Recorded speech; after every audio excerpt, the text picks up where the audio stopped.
See you, bitch.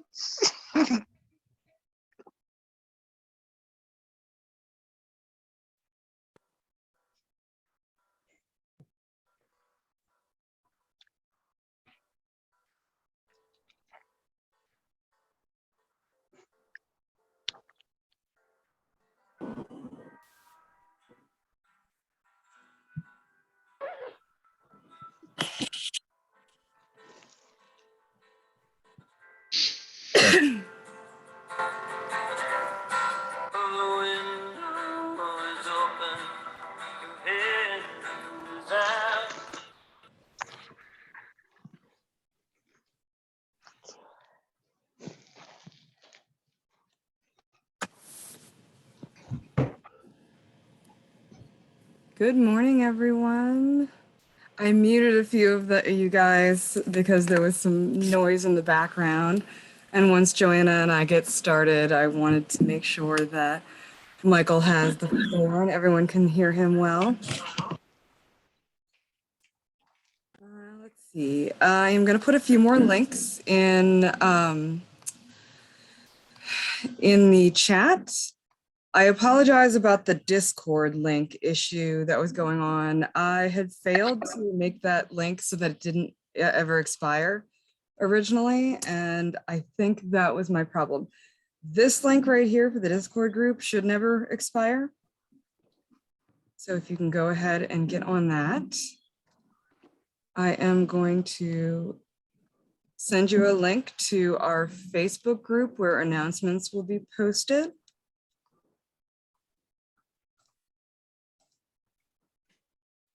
And if you have to miss any of our roundtables or anything that's going on for the BFTP, we will be hosting all of those recordings here.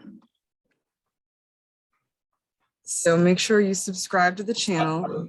Also, there are all of our videos for the curriculum are organized into playlists in this YouTube channel. And we will be adding extra things that are pertinent from different organizations around the area that might be useful to you. Again, the curriculum is self-paced, so there's no reason to be stressed about that at all. Let's see. All right. And I guess it's 10:05, so let's get started. One moment, sorry about that.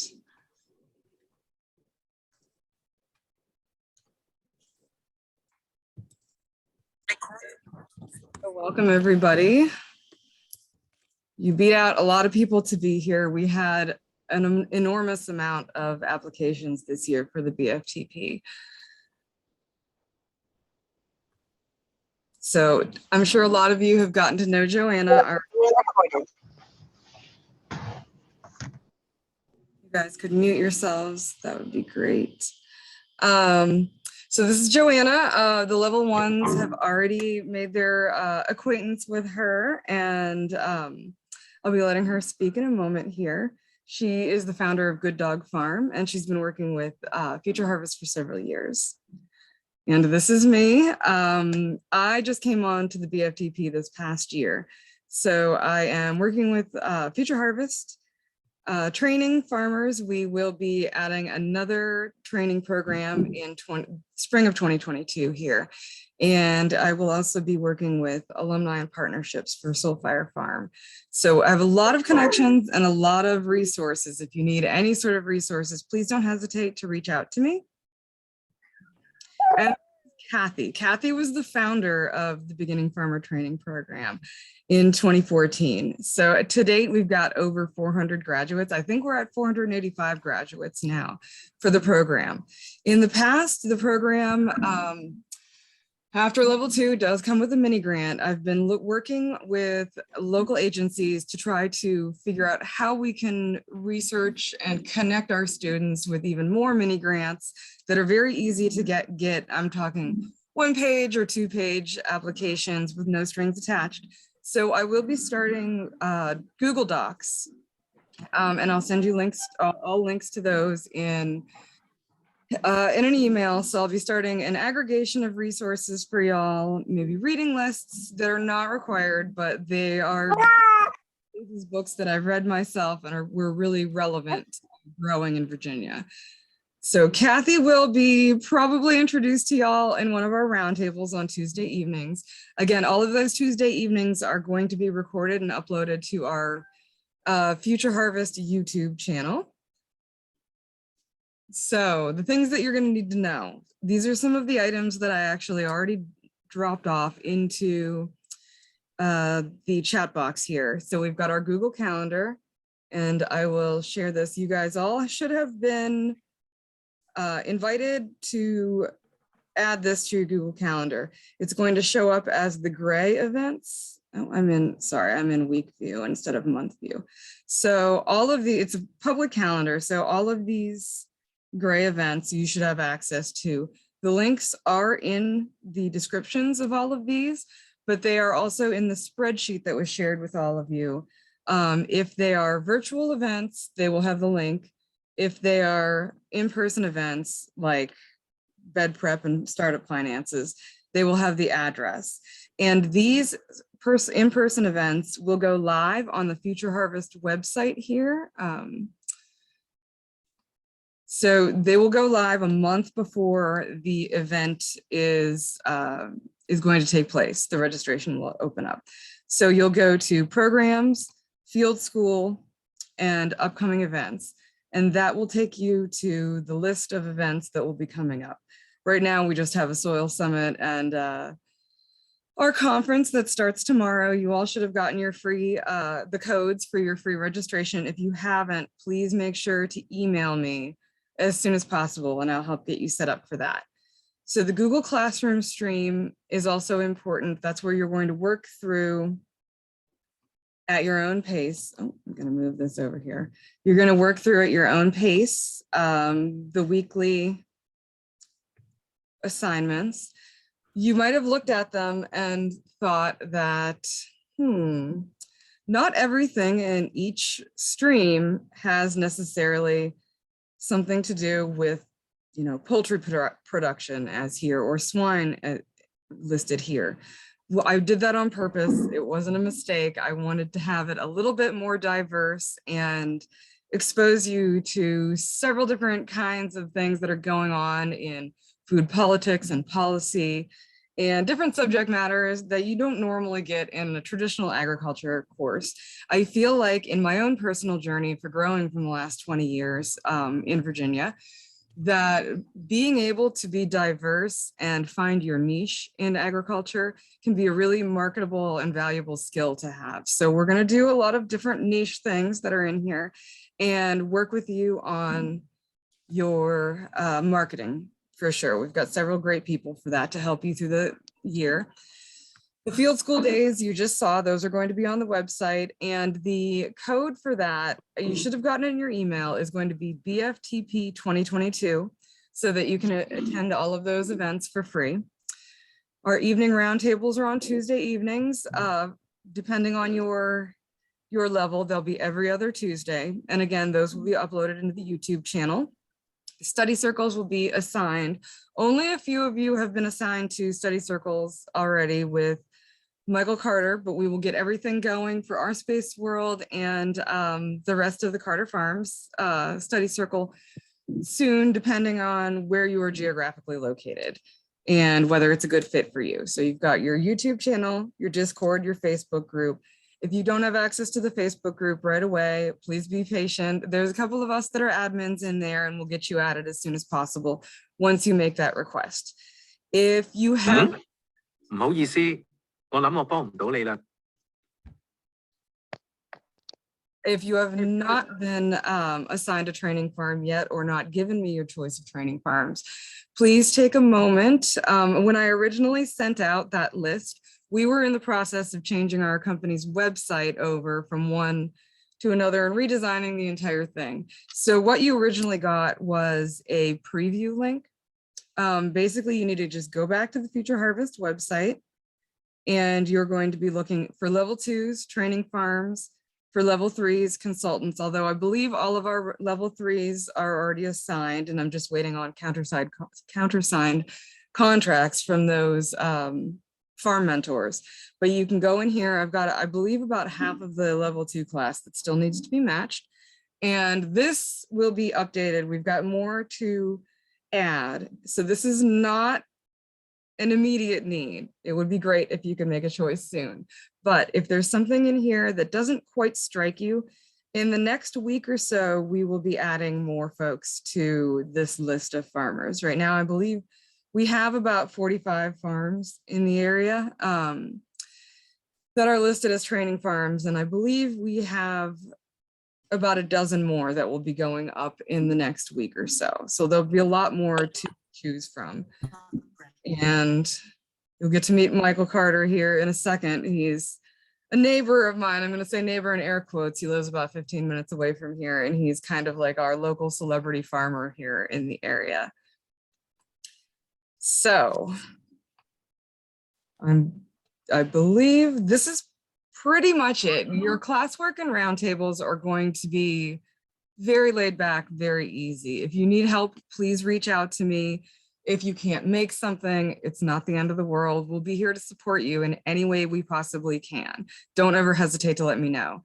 We're dedicated to your success and really positioning the Chesapeake Bay watershed and its agricultural resources to be the next breadbasket or vegetable basket of the US, especially with all of the water problems in the West and the legislation walking back the grandfathered water rights of those farms out there.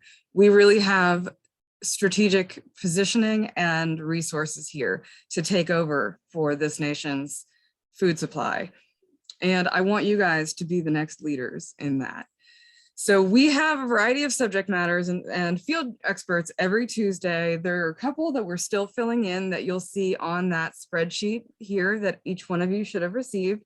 Again, if you haven't received this, please send me an email and I will get you all of the pertinent links again, and then save that email if you could. So we have a variety of different subject matters. If there's something that you don't see that you would like to see, please let me know. I am working on trying to get Hartmore Farm recruited for a possible very cursory level carpentry and plumbing skills workshop, if possible, in the coming year. It has not been scheduled, but it's a really great skill to have, especially if you have a small farm and you need to make simple repairs. And sometimes a lot of people that are skilled in those trades don't have time to be teaching people. So if we can get you some basic skills, Future Harvest does have a tool sharing program. So you don't even need to expend money to be making those repairs on your own. And we can get you set up with those skills and get you as self-sufficient as possible. So Joanna and I will check in periodically via email. I'm going to send out another 3 months and see if there's anything else you need or any other ways that we can support you. And so we'll be here for you. I know you have Joanna's contact information and my contact information. I'll be updating the regularly checking in. So please, again, don't ever hesitate to reach out. And if there are subject matters that you want to see covered and you don't see covered, please let me know. We'll work those in there, because what I really want is for this to be an excellent program that you feel that you've taken a lot away from, and we have supported you the best we could. So our 2022 partners are Foodshed Capital, Africulture, Agrarian Trust, Farm Alliance Baltimore, Our Space World, and Julia Shanks Food Consulting.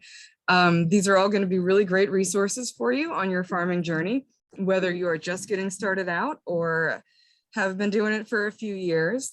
I've been working in ag for about 20 years now, growing, and we want to strategically position you to be well versed in marketing yourselves and being as profitable as possible, and keeping your sanity while being as profitable as possible, because farm work is not for the faint of heart. A lot of people think that the bucolic Southern lifestyle, or they have a Rockwellian image of a red barn and rolling hills. That's not always the reality. I'm sure a lot of you already know that, but those just getting started, I'm not trying to put you off or scare you. It is hard work, but we're going to make sure that you have all of the resources that you need, and don't make some of the same mistakes that we've made getting started because we didn't have mentors or help. I believe Joanna actually a graduate of the BFTP before I started on. And now I will give it over to her because this is very loud or large. Sorry about that. Again, copy down this code. This is the code you're going to use all year for your free entry to our events. So I'm going to give it over to Joanna, and I look forward to working with you all this year. Hey, I'm just answering one last question in the chat. Oh, thank you. Take your time. I'll keep yammering. I talk a lot anyway, so I gotcha.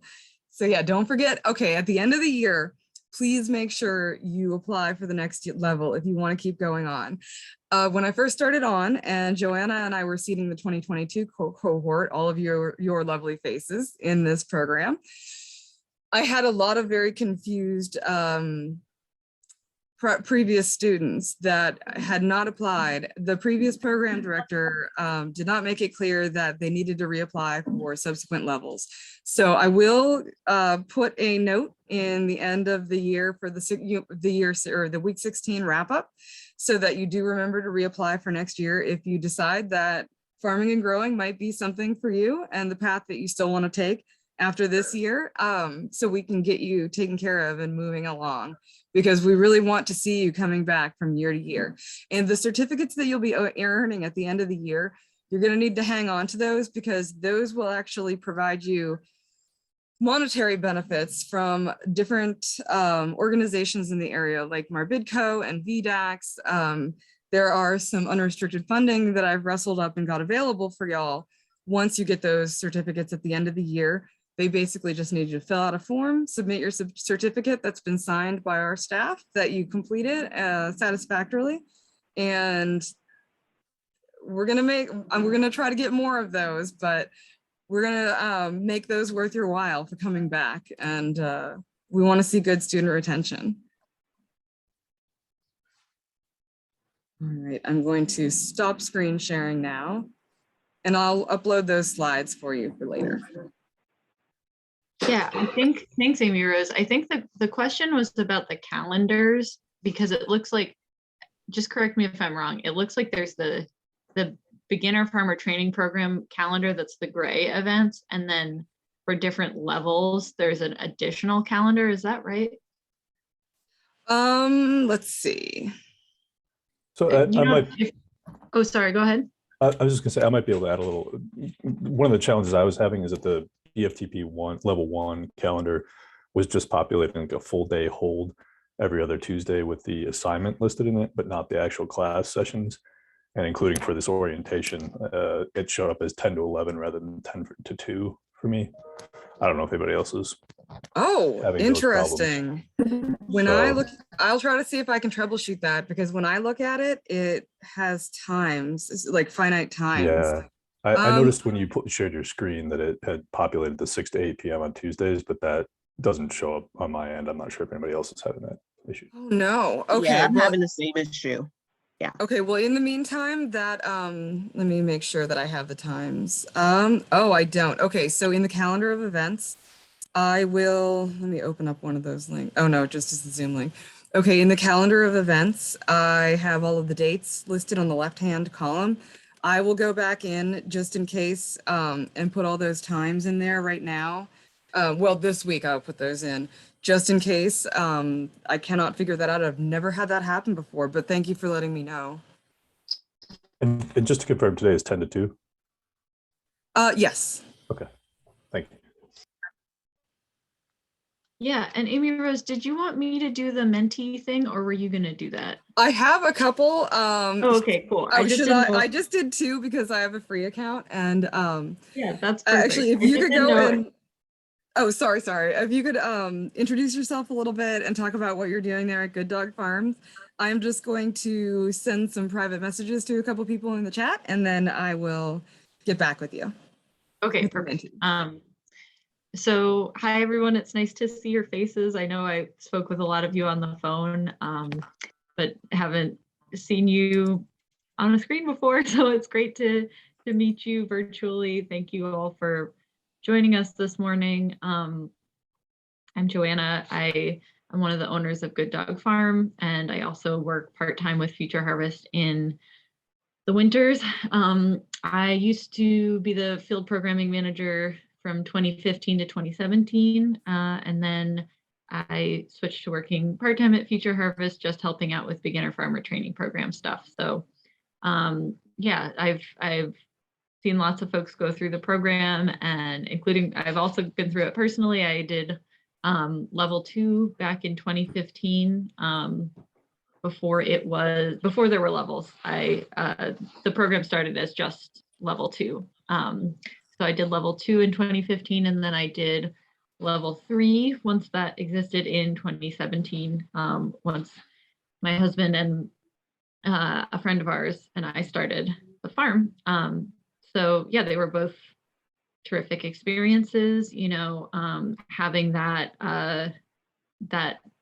mentorship and that network to rely on and tap into was incredibly helpful, especially, you know, I'm not from around here, I'm from Massachusetts. So like, you know, learning about how things grow differently here, and also just, you know, seeing how farms work. You know, I had worked on larger farms and had a lot of hands-on growing experience, but didn't really understand how the business piece of running a farm worked or starting a farm. You know, I was working at very established farms. I wasn't able to see how farms could how you could really just get it going from the ground up. So yeah, it was a terrific experience. And oh, I'm sorry about the barking. But I hope that, you know, it's a great experience for you guys too.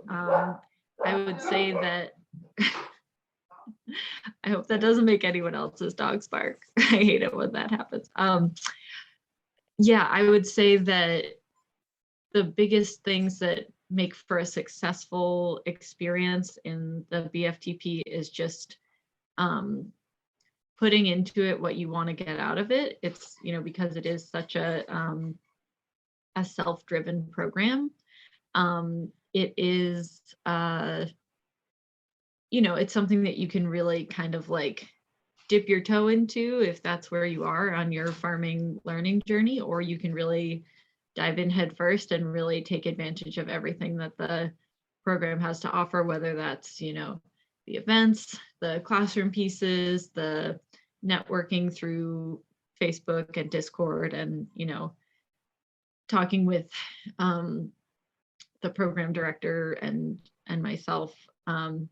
You know, it's a shame that we can't be together in person right now. I think we used to do really fun things at the orientation. Like the last time we were all together, we did regional breakouts where we like each region had to come up with a slogan and like kind of like smack talk other regions about why their region was the best. So anyway, just it's something to look forward to. Hopefully, you know, as the year goes on, COVID will hopefully subside and we can have more opportunities to gather in person.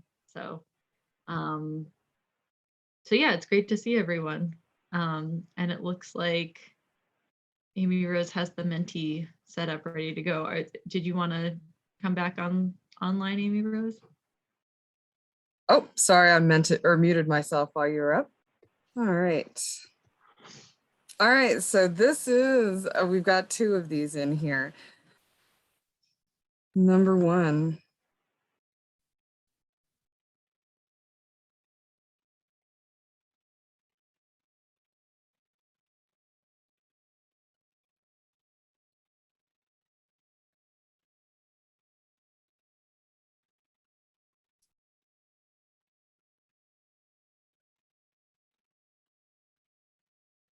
I love the seed saving.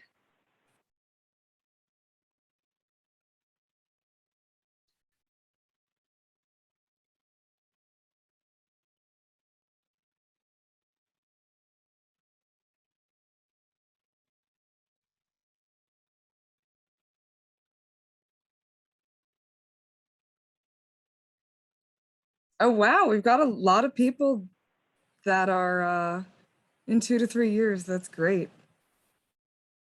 And you haven't quit yet. That's something.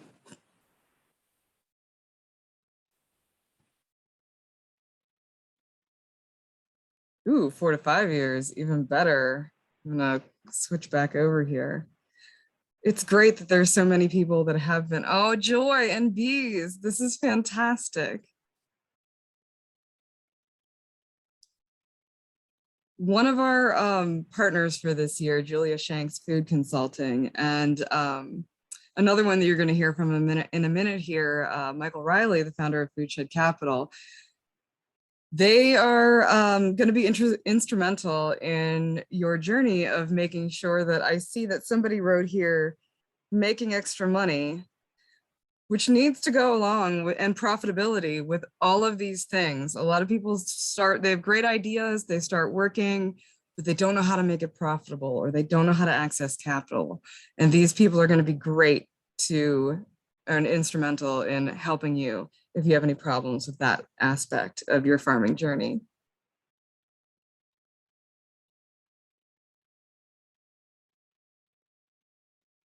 I'm going to pop back over to the other one. All right, we'll come back to this. You guys keep putting in your answers. I'm gonna give it over to Michael Riley and stop screen sharing for the moment, but keep an eye on that. Let's see. Oh, I just saw that, Christy. Yes, home gardening does count. All right, thank you, Michael. This is one of our grant partners for the 2022 to 2024 BFRDP that funds the BFTP program. And it's funny, when he first started his foundation, I found him on Instagram actually. And then we talked a little bit, life got busy. And then lo and behold, I started on at Future Harvest, and here he is resurfacing in my life again. So what they do is really great. They have programs for farmers to be able to access capital in a good way. And he is really, I would say, a conscious capitalist. I joke all the time that I am a communist, but I own several businesses, so I really can't say that. In an interview once, someone asked me why I do a lot of charity work, or why I try to be as equitable as possible in the distribution of profits from my companies, and why my farm is a nonprofit farm and we give everything away. And so conscious capitalism was the thing that came to mind in that interview. And Michael Riley is really living that out in real time and helping make the fabric of our community, our farming community, better in the Chesapeake Bay watershed and beyond, because I believe he has wiggled his way up north to New York as well for some of these loans. So thank you, Michael. How's it going today? It's going great, Amy Rose. Thank you very much. That was an awesome introduction.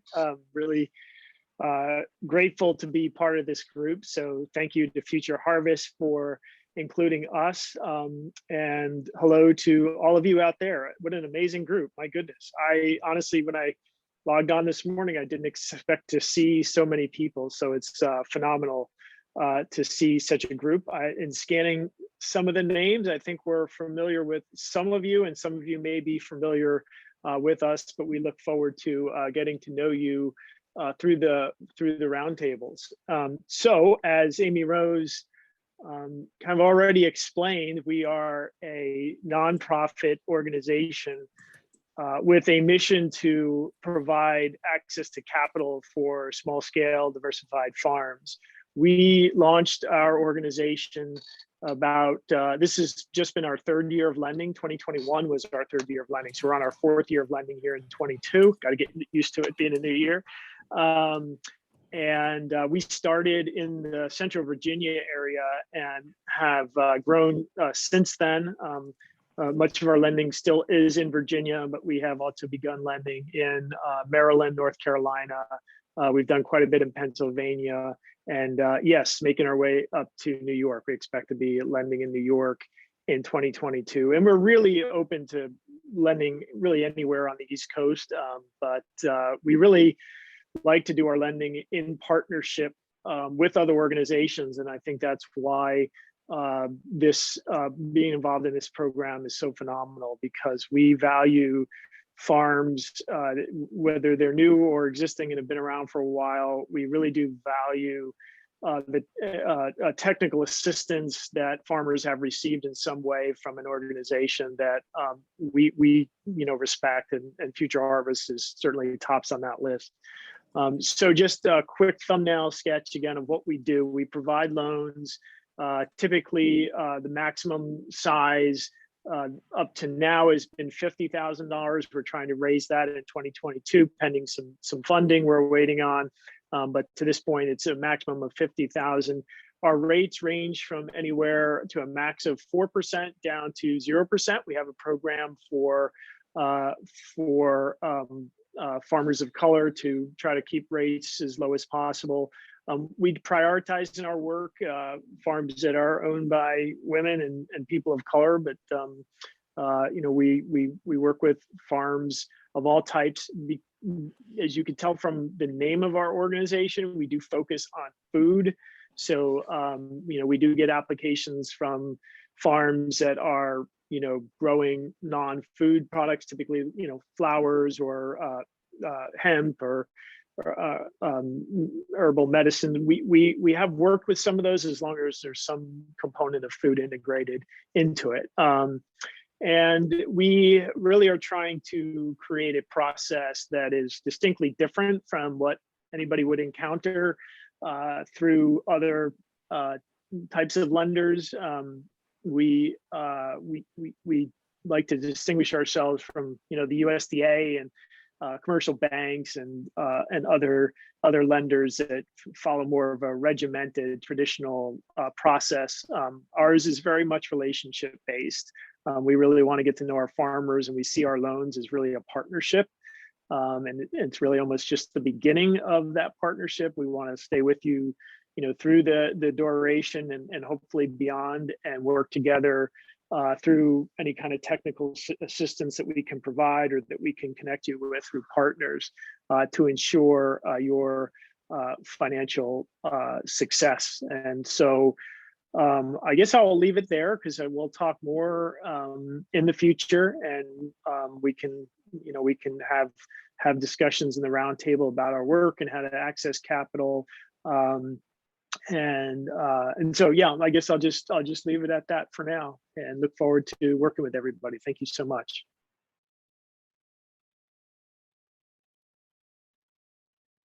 All right, thank you so much. I really appreciate that. Okay, so Michael Carter, I have so many people in here. I don't see you. Are you on here? I'm here. Okay, awesome. Okay, I'm gonna drop Michael's link in the chat box again. So this is Michael. He's kind of a celebrity farmer.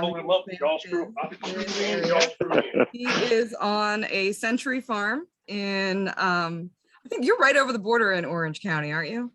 Yeah, in Orange County, yes, ma'am. Okay, I know that Louisa, so I'm on the other side here in Louisa, but you're real close. So he runs Africulture and Carter Farms, and it's absolutely amazing. I've never seen anyone else growing pineapples outside in Virginia, but he has managed to do this. He worked as an organic farmer and consultant in Ghana. He just came back from Africa recently and was kind enough to really give up his time and energy to continue to communicate with our students that we were trying to get organized for this year, even though he was supposed to be enjoying himself working in Africa. So thank you. He's an amazing resource for y'all, and he will be hosting some study circles at his farm, which is absolutely gorgeous. All right, please follow Carter Farms and Africulture in social media. There's the link to the website there in the chat box, and take it away. Thank you. I'm not gonna put my video on. My sons are helping me to refinish my basement. And you don't want to see children with power tools, that's child labor laws and all that kind of stuff. So But I'm Michael Carter Jr. with Africulture and with Carter Farms. We're a Century Farm based, forgive the drill noises in the background. We're a Century Farm based in Orange County, Virginia. My great-great-grandparents purchased our property November 5th, 1910. I'm refer to myself as an 11th generation farmer because we trace our history back to the first plantation in America, the Shirley Plantation in Charles County, Virginia. We don't know when my people were enslaved there, but they were there at some period of time. So we've been here at the latest 1745 and possibly the earliest a lot closer to 1600 or even before then. So my records say I'm an 11th generation farmer. I'm a 5th generation farmer on our farm at Carter Farms. In Africulture. Africulture really focuses on teaching and preparing and really enhancing and educating individuals on the principles, practices, plants, and people of African descent that's contributed to agriculture. Just being Black most of my life, our perceptions of agriculture and African Americans usually center somewhere around slavery or sharecropping or tobacco or cotton. And I'm sure most of us have heard the term, get your cotton picking hands off of X, Y, and Z. So agriculture tries to challenge a lot of those notions about our perceptions of agriculture through more education, workshops, farm visits at our farm to kind of see how you can make the farm work. We focus on a lot of racial equity, and I wouldn't say even racial equity, I would say racial understanding, because I don't think we're at a point now in America where we have some equity. You can't have any type of equity without understanding and without any buy-in. And the type of equity I usually talk about is financial equity, not treating me nice or making sure we have the same opportunities. But I want equity like in home equities. I want value for for our time here. And I'm a strong advocate for Black farmers specifically, social disadvantage of small farmers as well, but really increasing the numbers of Black farmers. In the state of Virginia, we had approximately 26,000 Black farmers in 1900. That number went up to 52,000 in 1925. And today, or at least the last census in 2017, we're down to 1,330 Black farmers. And as other socially disadvantaged groups numbers are increasing, our numbers are steadily falling. And I really think that we're approaching extinction for Black farmers if we don't do anything soon. So the goal of our nonprofit, Africulture, is really to help change the perception of agriculture and show younger people and younger, I'm usually meaning under 50, how to really get into agriculture, how you can make it without, the cow style plow model. That's kind of the model I grew up under. I grew up under an agriculture teacher. My uncle's an agriculture teacher. I mean, I was deep into it, but I was so deep into it, I never wanted to do it. And I want to always challenge that notion, or at least for younger people especially. So we do implement various technology on our farm, hold various discussions, do various activities, and I look forward to you all coming down and doing our Wisdom Hut sessions, our sessions on the farm. We have a couple of different locations, at least 2 different locations. So I haven't figured out where we'll do it at. We'll probably do it at both locations, at various times. Just to have some privacy and discussion and answer any questions. As Amy Rose was stating, finding a niche is always key. And sometimes your niche isn't always selling something. I found my niche is being more education. I started out selling ethnic vegetables, vegetables from West Africa, ideally in the Caribbean. But I found a greater market in education than I did in actually serving the restaurants and grocery stores I was selling to. Much better profitability, and I think that's why I really push for Black farmers. Well, just farmers in general. Farms are businesses, and we have to see it as such. And even if a nonprofit has to make money, and what you do with that profit is up to you. That's definitely your decision.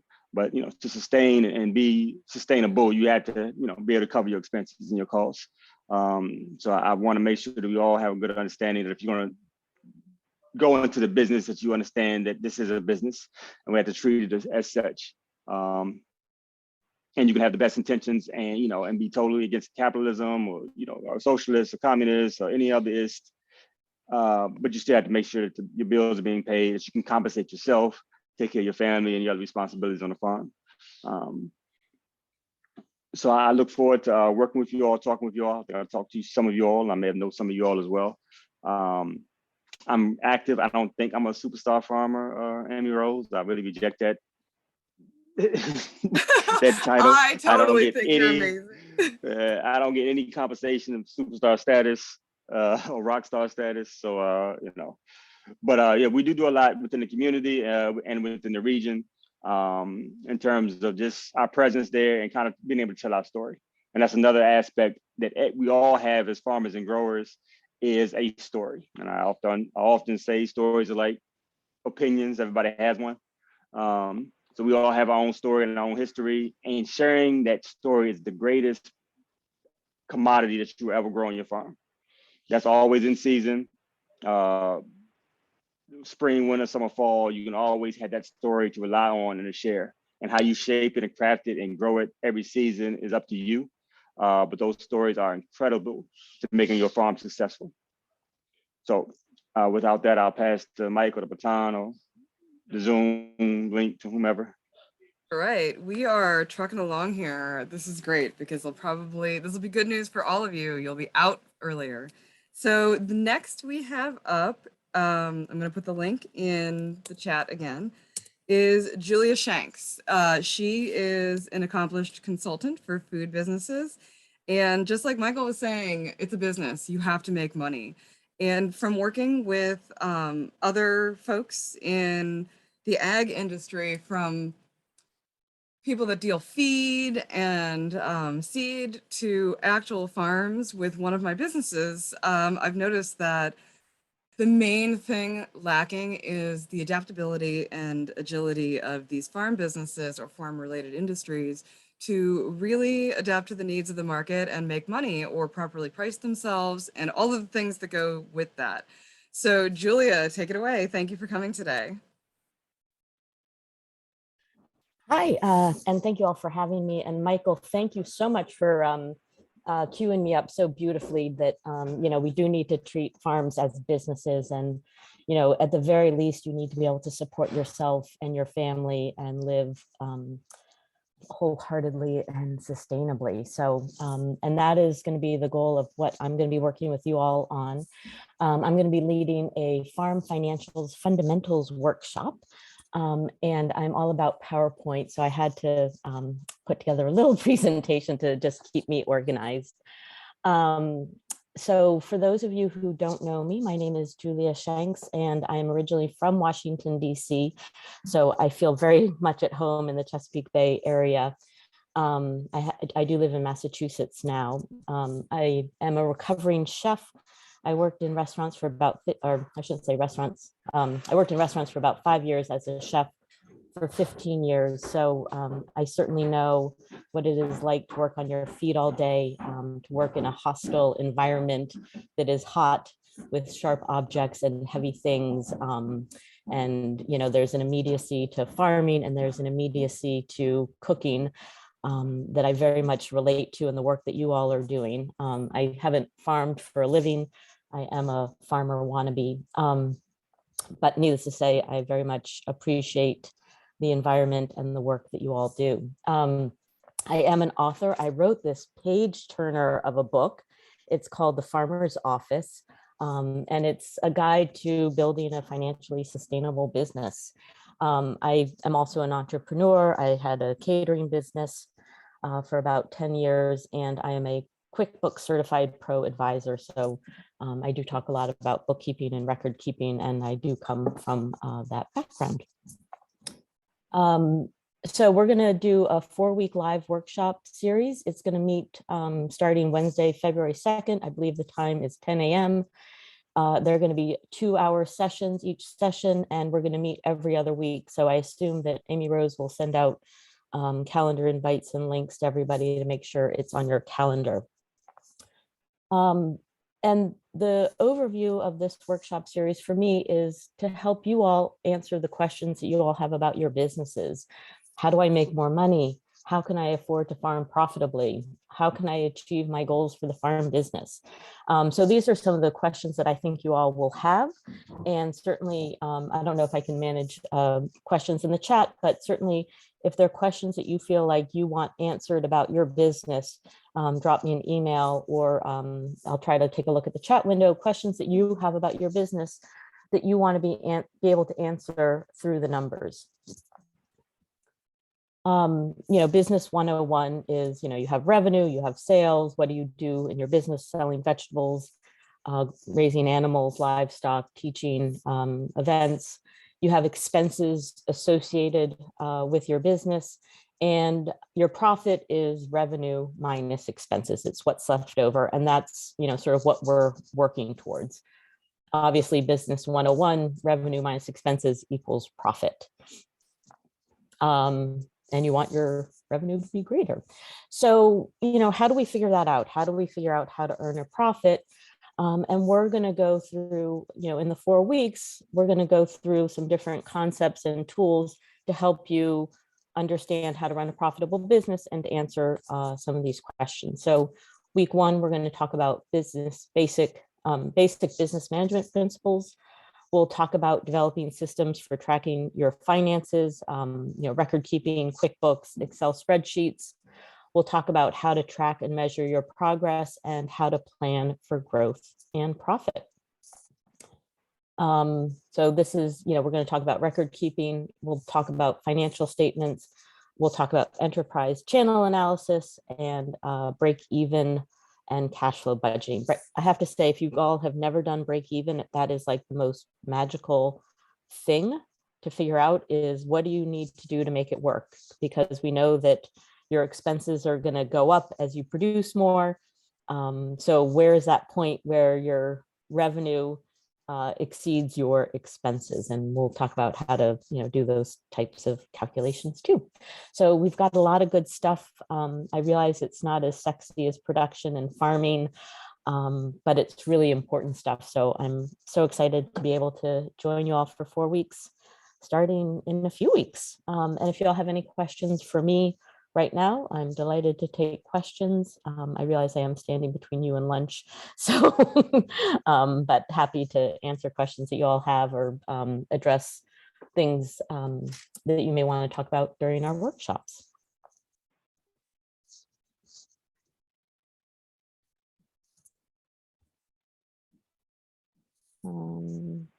So I assume the workshops will be recorded, and I can, I don't know what Amy Rose has intended, but I certainly am happy to record them and make them available to folks.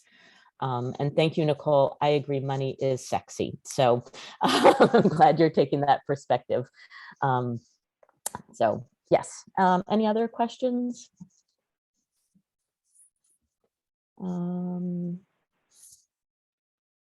Cool. So Amy Rose dropped a link in the chat window. I will say the other link that may be more helpful is the farmersoffice.com. And I do have lots of video recordings there and tutorials, so feel free to check that out as well. So that's all I have today. So thank you all. So thank you so much, Julia. And just to touch on what Michael was saying about Black farmers being almost an endangered species. We actually talked about that at Lakota Ranch up in Northern Virginia back in November, I believe. And, if you're not profitable and don't have the wisdom of people like Julia and Michael Riley, you're going to be extinct too as a farmer. It's so important because you really cannot function without a good quality of life and good profitability. So I know Julia was being self-deprecating by saying it's not as sexy as production, but it's so incredibly important. So important. Okay, so we are running well ahead of schedule, and I just got a text from Our Space World, which is next up, and he is not quite available yet. So we are going to take our lunch break early. Is that going to be okay with everybody? Does anybody have any objections to breaking for 30 minutes now? Okay, I see it. Sounds great. All right. I am gonna put the Menti poll back up. So you guys can see that. I'm gonna stop my video and play a little music, and I will meet you back here in about 30 minutes. Let's say 11:15-ish. Does that work for everyone? Yeah. Okay, and these will be scheduled. Julia's sessions are scheduled in the Future Harvest Zoom account, and they will be recorded and then uploaded to our BFTP YouTube channel that I sent you the link for. And I will be sending out an email with a comprehensive list of all of the links again. I see that some of you are still having problems with the Discord link. The Discord link is not vital. It's just a place for us to post grant opportunities and troubleshoot things like pest management, things like that. So we'll get it figured out for you, and I'll be sending that list to everyone as well again. So thank you so much, and I'll see you back here about 11:15.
Driving through the graveyard, suitcase full of sparks. Honey, I'm just trying to find my way.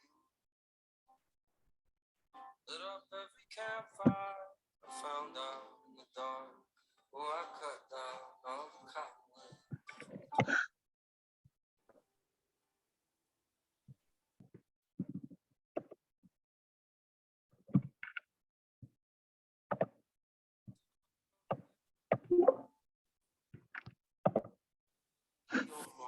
Scars cutting through on the tracks with the runaway. He just talks and talks and talks. Honey, I'm just trying to find my way to you. I quit counting stars at night in the cold. I was shopping at the feet. I quit wearing gold, digging home. Yeah, I'm just trying to find my way.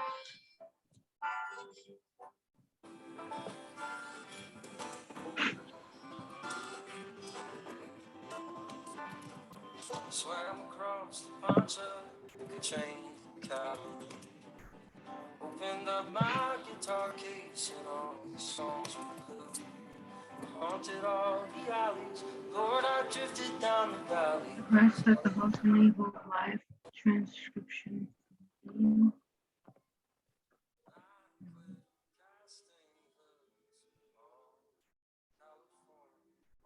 This is what we're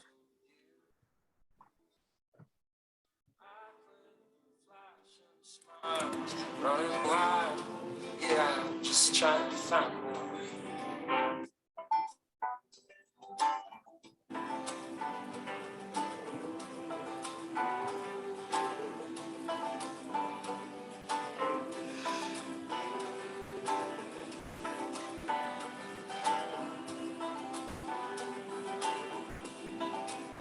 Threw my bottle to the ocean, she never broke me back. all the countless days along the sea of blue. Learned the language of the mockingbird. She took and twisted all my words. Yeah, I was trying to find my way.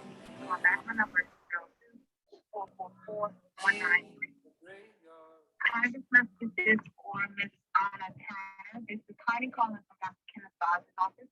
I'm calling because I got a message that she wanted to speak. Hi, this is Connie Jackson, patient service manager for the Department of Orthopedics.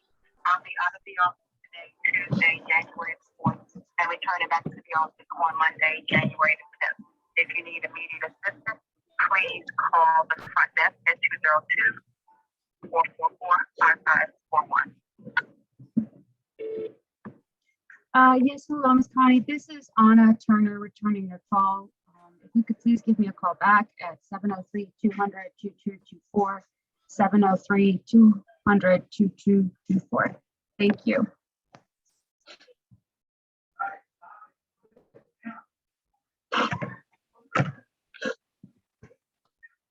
Oopsies. Sorry.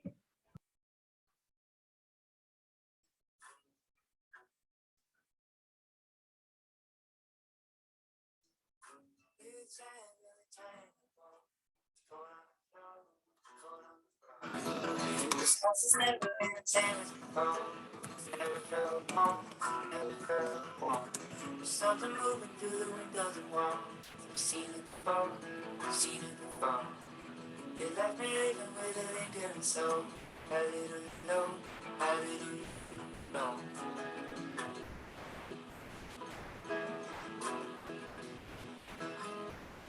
It's standing at the foot of the cloud. I had to go back, I had to go back. I trust the travelers along me, man. So much that I like, so much that I like. I'm always wishing I was walking that road. Something that I hope, something that I hope. But take it with me all the places I go. How little you know, how little you know.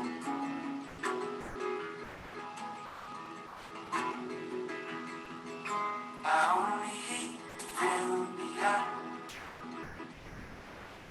I only sleep to rest. I need a love just like a game.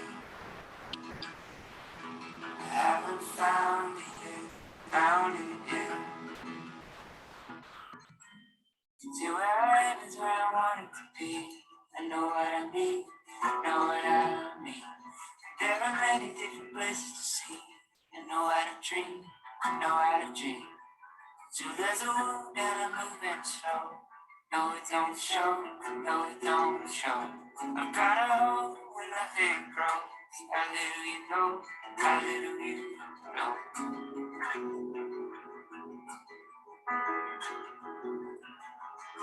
I only need to fill me up. I only sleep to rest. I need a love just like a game. I haven't found it yet, found it yet. Maybe we marry and we'll work it out fine. Some of the time, some of the time. And we are happy when I'm walking that line. It's all in my mind, all in my mind. I beat the ceiling so don't nobody go. Cover it slow, cover it slow. It's like you never even met me before. A little light show, a little light show. A little light show, a little light show.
While the Steward School prepares every child for their future, there's one child in particular we focus on, yours.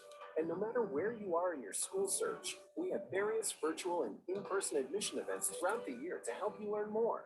For details, visit Steward's.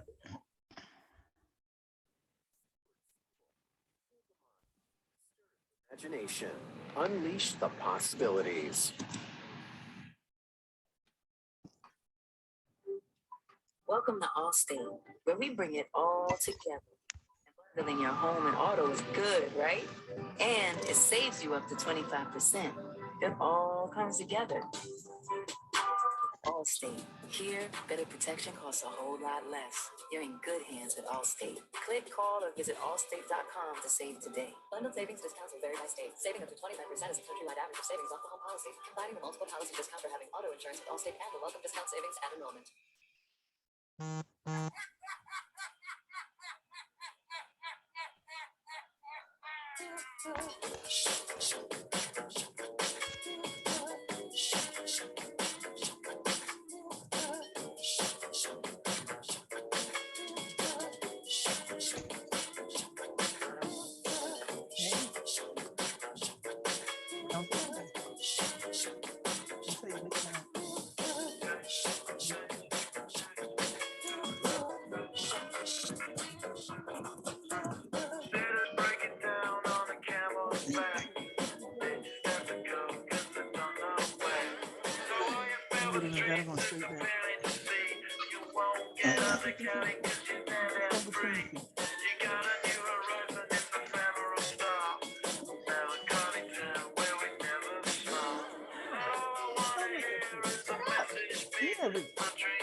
marketing your fee?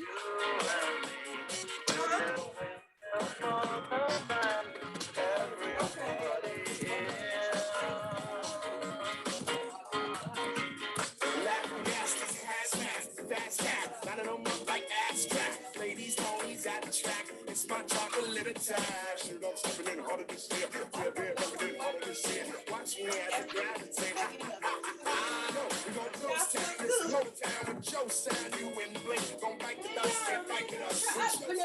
Kill the hate, so don't stop. Get it until you share the hand and watch the way I navigate.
Take my badge, but my heart remains loving you, baby child.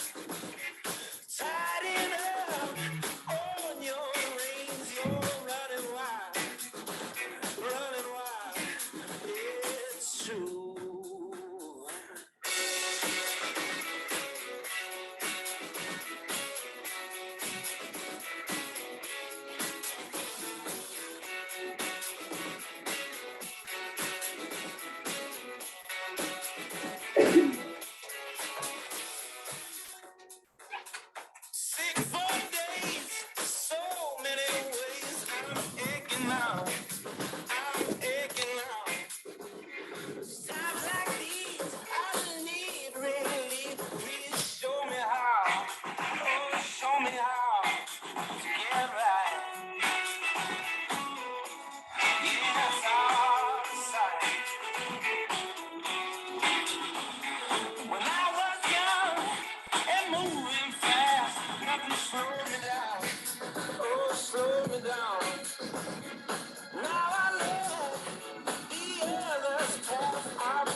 didn't go.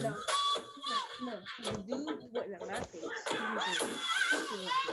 was like this, coughing. I'm like, you not gonna say nothing? I'm like, dude, can you get out of this?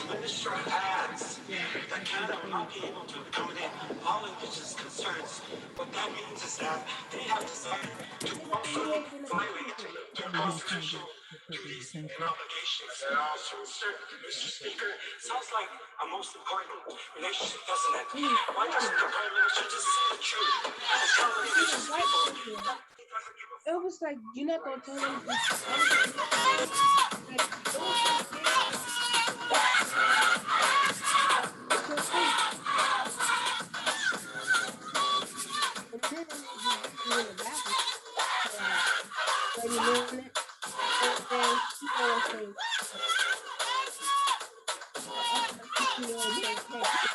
I don't give a fuck. You in there for 30 minutes.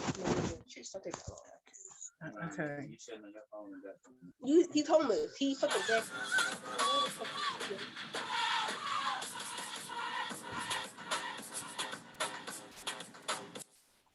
Really?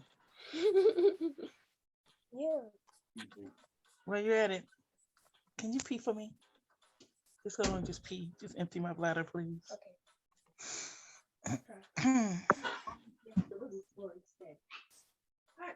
the fuck up? God damn.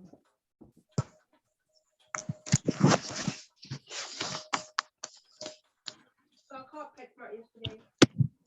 Checked it to see like what I needed to do to put the computer on Sunday. They supposed to get back to you, aren't they? About the Audi interview. So I go up PetSmart on Friday. I gotta get him $2 I'm gonna see like a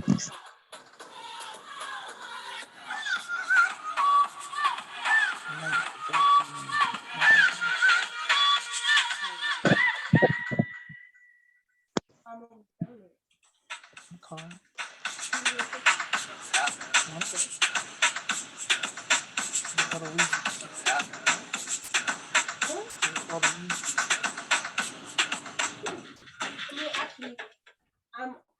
I'm probably gonna have to stop smoking weed. Yeah, that's probably a good thing. I mean, I guess so.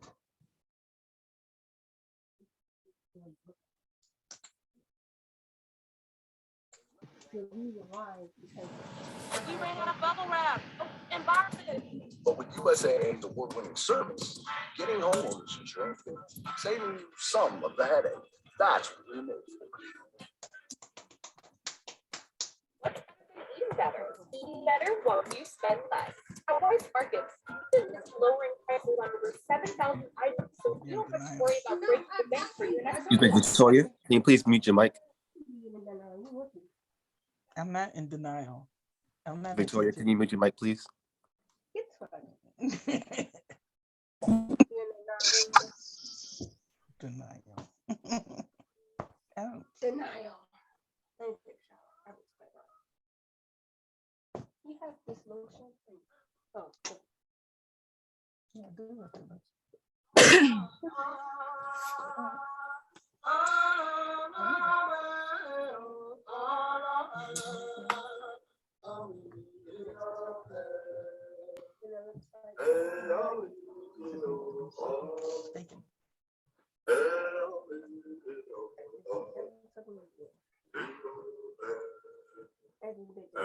I said, Paige, do you really need that? Yes, I need it, Mom. I really, really want it. I was like, it's $10, Paige. Like, you spending $10 for what? Because I really, really, really, really need it. I promise I'll use it. I see you, Farris. Okay, everybody, I'm gonna drop Farris's. Because this dude gave me one when the pandemic. Can we get everyone to mute your mic? All right. So we're moving along quickly. I'd love to wrap this up early so that I don't have to torture you guys unnecessarily until 2 p.m. So this is an excellent situation we've got going on here. Next up is Our Space World. I dropped their link into the chat box there. So they're going to be working with us, and they're actually one of our most exciting grant partners for 2022 because Farris and Ita are putting on a gathering in the DC area. They're actually in Southern Maryland, but so they're going to be having their first annual own conference.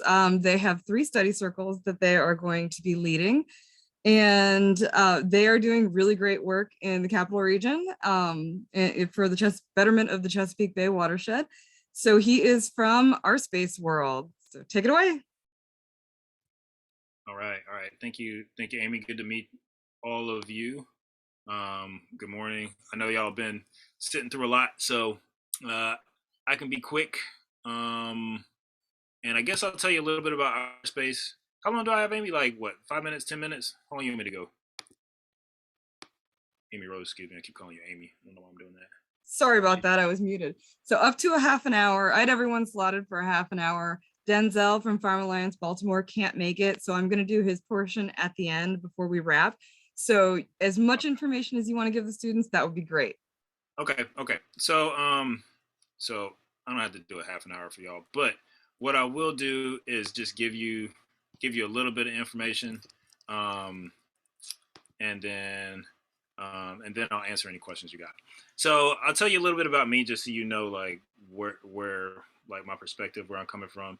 I was born in Georgia. Actually, I was born in Alabama. That's incorrect. But my family's from Georgia. I moved there when I was 3. Grandmother was a sharecropper, so I got farming in my blood. And I did some work as a youth wilderness counselor for a minute. And after that, took this wild turn. Went to acupuncture school.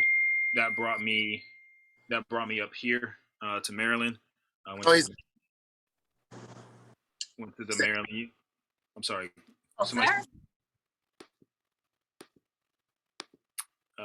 Yeah, I didn't catch that. Somebody have a comment or something. Maybe Barry.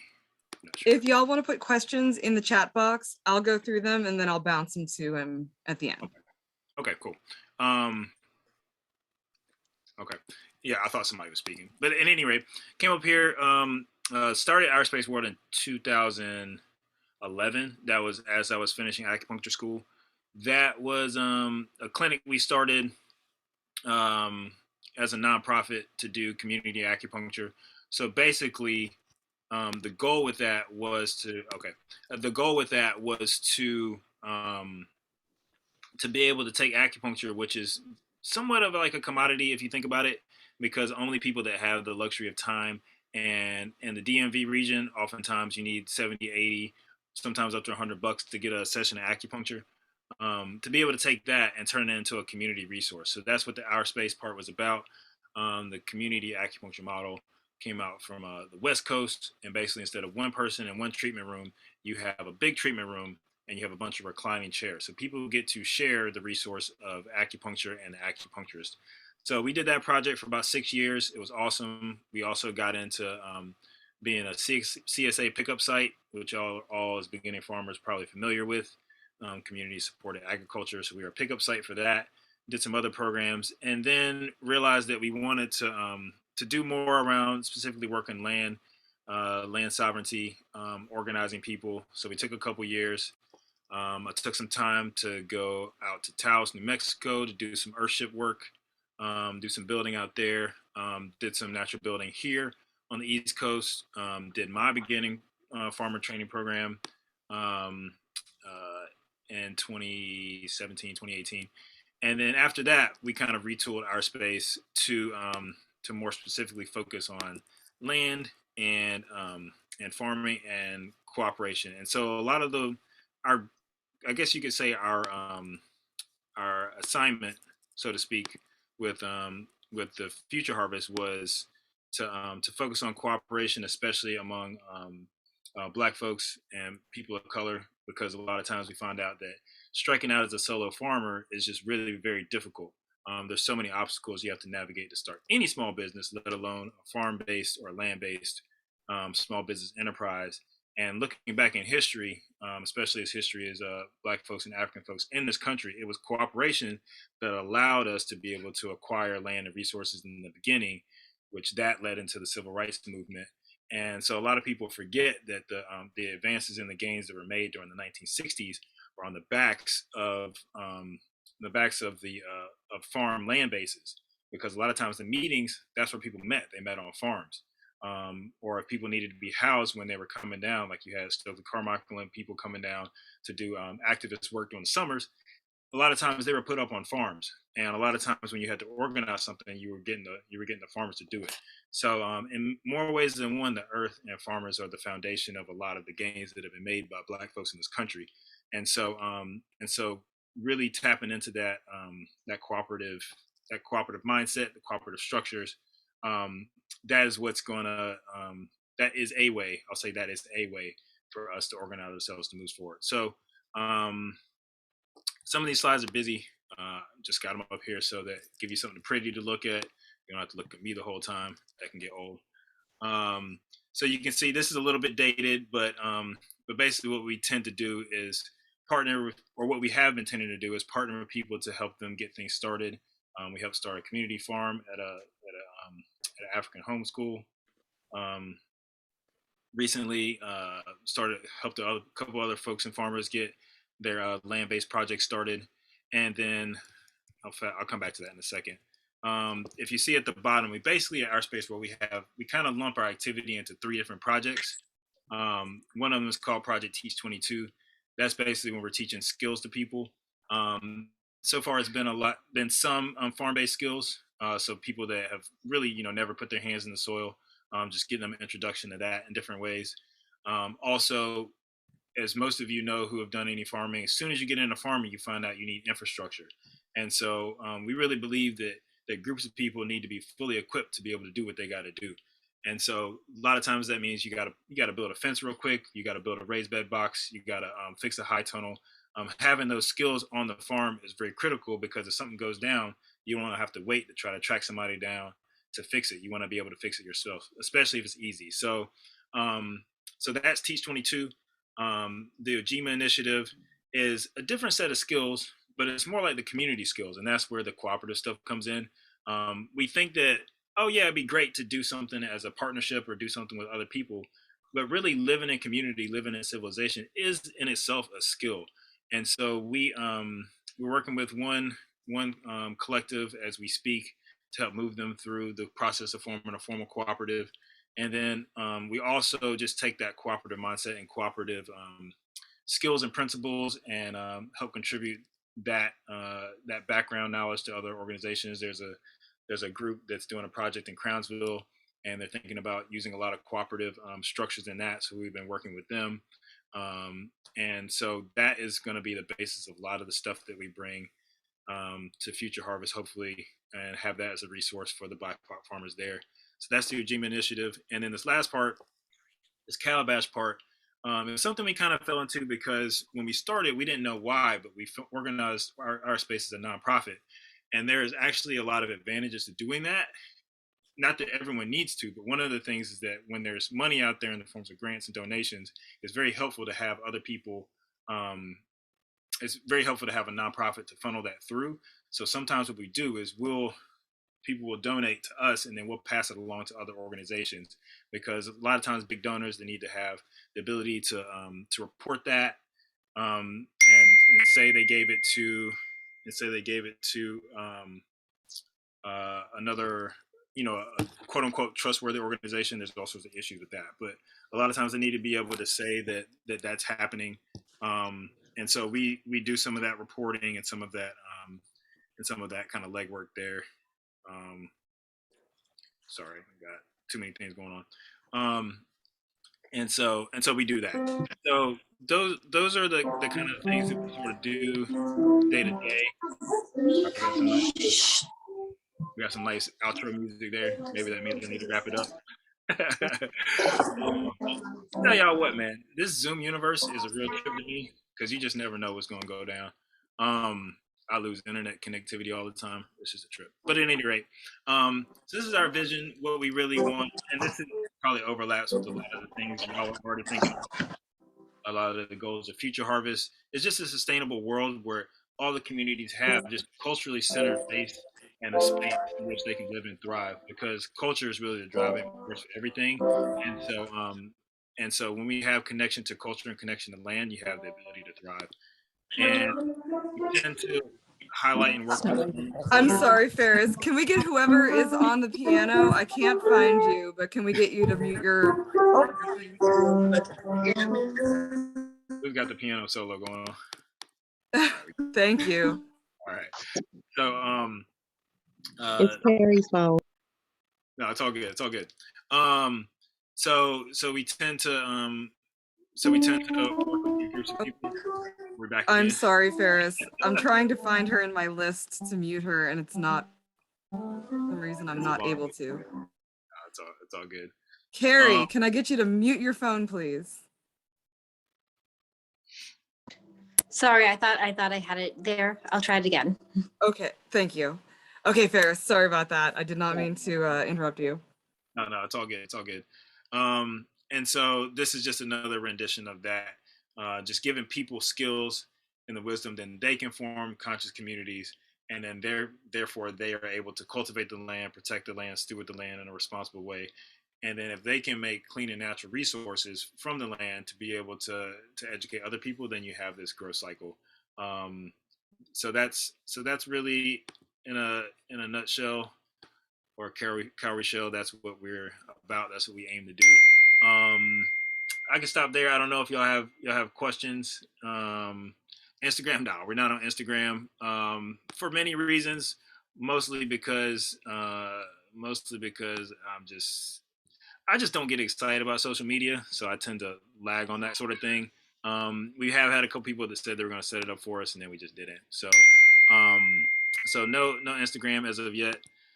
Our space is we don't have a space. We've toyed with the idea of quote unquote buying land or acquiring land, but every time we think about doing it, something happens, and then we don't quite get there. And then we find some other group or some organization or some people that decide that they want to get into the game. And so what it's seeming like is that we're just hopping around helping other people secure their land bases. We're working with a couple of farmers in Virginia right now that have some projects that are bigger than they can just handle.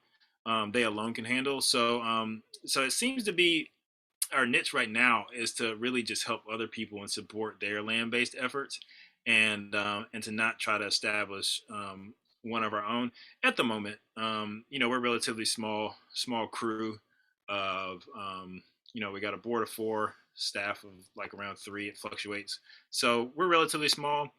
As long as other people are rocking and rolling, we haven't found that we really need a land base, but that could change. That could be changed. Vision model is just what I hope to do something. Yeah, absolutely. We need as many people doing this type of work as possible. Are you still in acupuncture? Not really.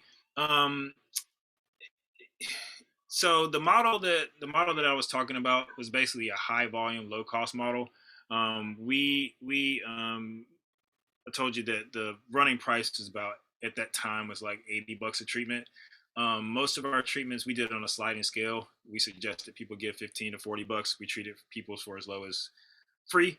But the average was about $18 a treatment.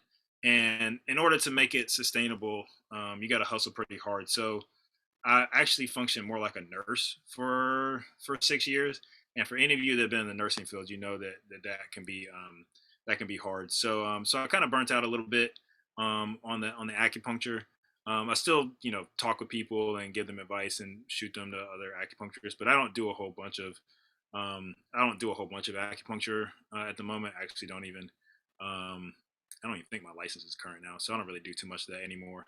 But it's there's a lot of ways to treat bodies and treat the spirit. Usually give people a lot of herb recommendations, and if you eat well and exercise, you can do good things there. Also, reflexology. This is kind of a tangent, but I went to Taiwan a few years ago, and somehow ended up doing this. Well, I know how, but I didn't plan to do this reflexology workshop, but I did this reflexology workshop.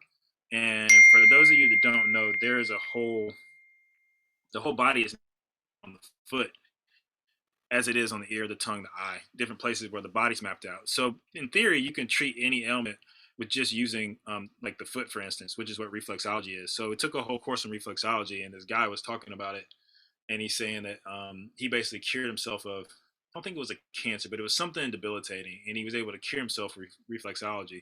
So his model was that he likes to teach people, any group or couple, like if you got two people together, you teach them reflexology so they can work on each other. And so I really like models like that where you don't have to have a whole bunch of training to do it. Acupuncture school is very expensive, so I'm really a big fan of models like that, like reflexology and things where you can learn it. It's easy. You don't have to license to do it, and you can help other people with it. There's a question: has the grant process been fruitful for you as a nonprofit? It is really starting to begin to be fruitful. Oh, sorry, you had to ask your question, Tice. It is beginning to be fruitful. There is, and I can answer, I think, both sides of your question. It has begun to be fruitful for us. Actually, it was not fruitful when we were doing acupuncture. We tried to get grants as a community acupuncture clinic, and it was not. We did not have a lot of success there, mostly because nobody knew what it was. Not that the people that were using it didn't know, but the people with money a lot of times didn't know. A lot of the foundations or a lot of the big organizations. So we did not get any money in that regard. Although we were able to get donations sometimes from people that were in the community. A lot of people do end of the year giving, and if you have a nonprofit status, then you're able to offer a tax write-off for those. But as we move more into to farming and land and that sort of thing, we have been able to get a couple grants. It takes a while to get the whole grant train rolling, but there are a couple of nonprofits. Future Harvest is a nonprofit organized actually too, and I'm blanking on the name, but there are several small nonprofits in the area. And once you sort of develop your model, your track record, things like that, you can get a fair number of grants. And if you want to hustle really hard in terms of organizing yourself and writing, government grants is a lot of money there too. There's all sorts of, people have different feelings about it, but we've had some success with government grants as well. And then, like I was saying before, there's an organization we're working with, a farm we're working with in Alabama to do fiscal sponsorship for them. And so they've been able to raise over $10,000 so far. They have a fundraiser going on that they wouldn't have been able to do if they weren't able to push the money through a nonprofit. So we're doing a little bit better with doing it and helping other organizations. I will say this. So it is fruitful, but I wouldn't necessarily encourage everyone to start something as a nonprofit. The reason being that when you decide that you're going to be a nonprofit, it sort of shifts the way that your organization works. Basically, you want to decide whether you're here to serve the public at large. And if you are, then I think your efforts need to be geared towards that way. If you are looking to sell produce, then sell produce. And if you're looking to sell produce, you want to be in a for-profit model because you want your mindset to be productive. Like you want to make sure that you're doing the things that you got to do to really produce. If you're not doing that, then you're sort of shortchanging yourself in the practice, and you're sort of shortchanging the land in a certain degree. And so there are other models that sort of bridge that gap. The cooperative model, for instance, is one that does this beautiful job of having a mission that's not necessarily tied to money, but it's tied to a purpose. And if you tie it to that purpose and you really push for that, you can do it in a way where you keep an eye on the bottom line, but that you're not making decisions completely based on money. So of all the models that there are to do business in, I really do like the cooperative model. But there are reasons to engage, and B Corps. Yeah. B Corps, if you don't know, are corporations that have a social justice or social good as their focus. And so, yeah, you could do B Corps as well. The thing I like about cooperatives is that it's sort of designed. The longevity is sort of built into the way they're designed, because you can have members come and go as you progress through the life of life of your business. But both of those are excellent models to look at, and they both, again, are businesses. You know, from Jump Street, you're out to make a profit, and there's nothing wrong with making a profit as long as you're doing it in an honorable and sustainable way. So, but yeah, they're definitely reasons to get into being a nonprofit. What else? Any other questions from people? Anything folks are curious about? There was a question here. Where do you do natural building on the East Coast? Okay, so so I worked with Earthbound Building for a couple of years. It's a black natural building company, small company in Brandywine, Maryland. And so those projects took us all over the place, honestly. Pretty much wherever there was a farm, there oftentimes is a need for something. Earthbound focused on high tunnels for a long time. As soon as you have a farm and you're I see the brother over there bagging up vegetables. I'm sure he's got a high tunnel. If you got anybody that's doing farming for real and they're trying to do any form of season extension, you immediately have a need for a hoop house. So so that's how Earthbound started, and then it kind of morphed into anything that involved any farm infrastructure. And so we built all over, really all over rural Maryland, sometimes into Virginia and other things. This year at our space, we have a project. We have going up in Virginia. We consider that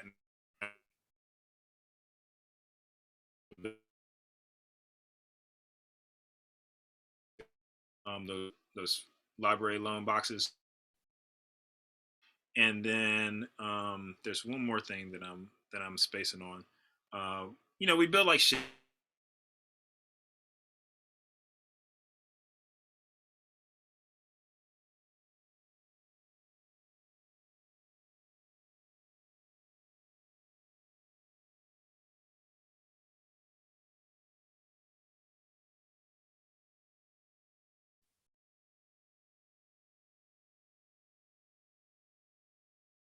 Uh-oh, is it frozen for everyone or just me?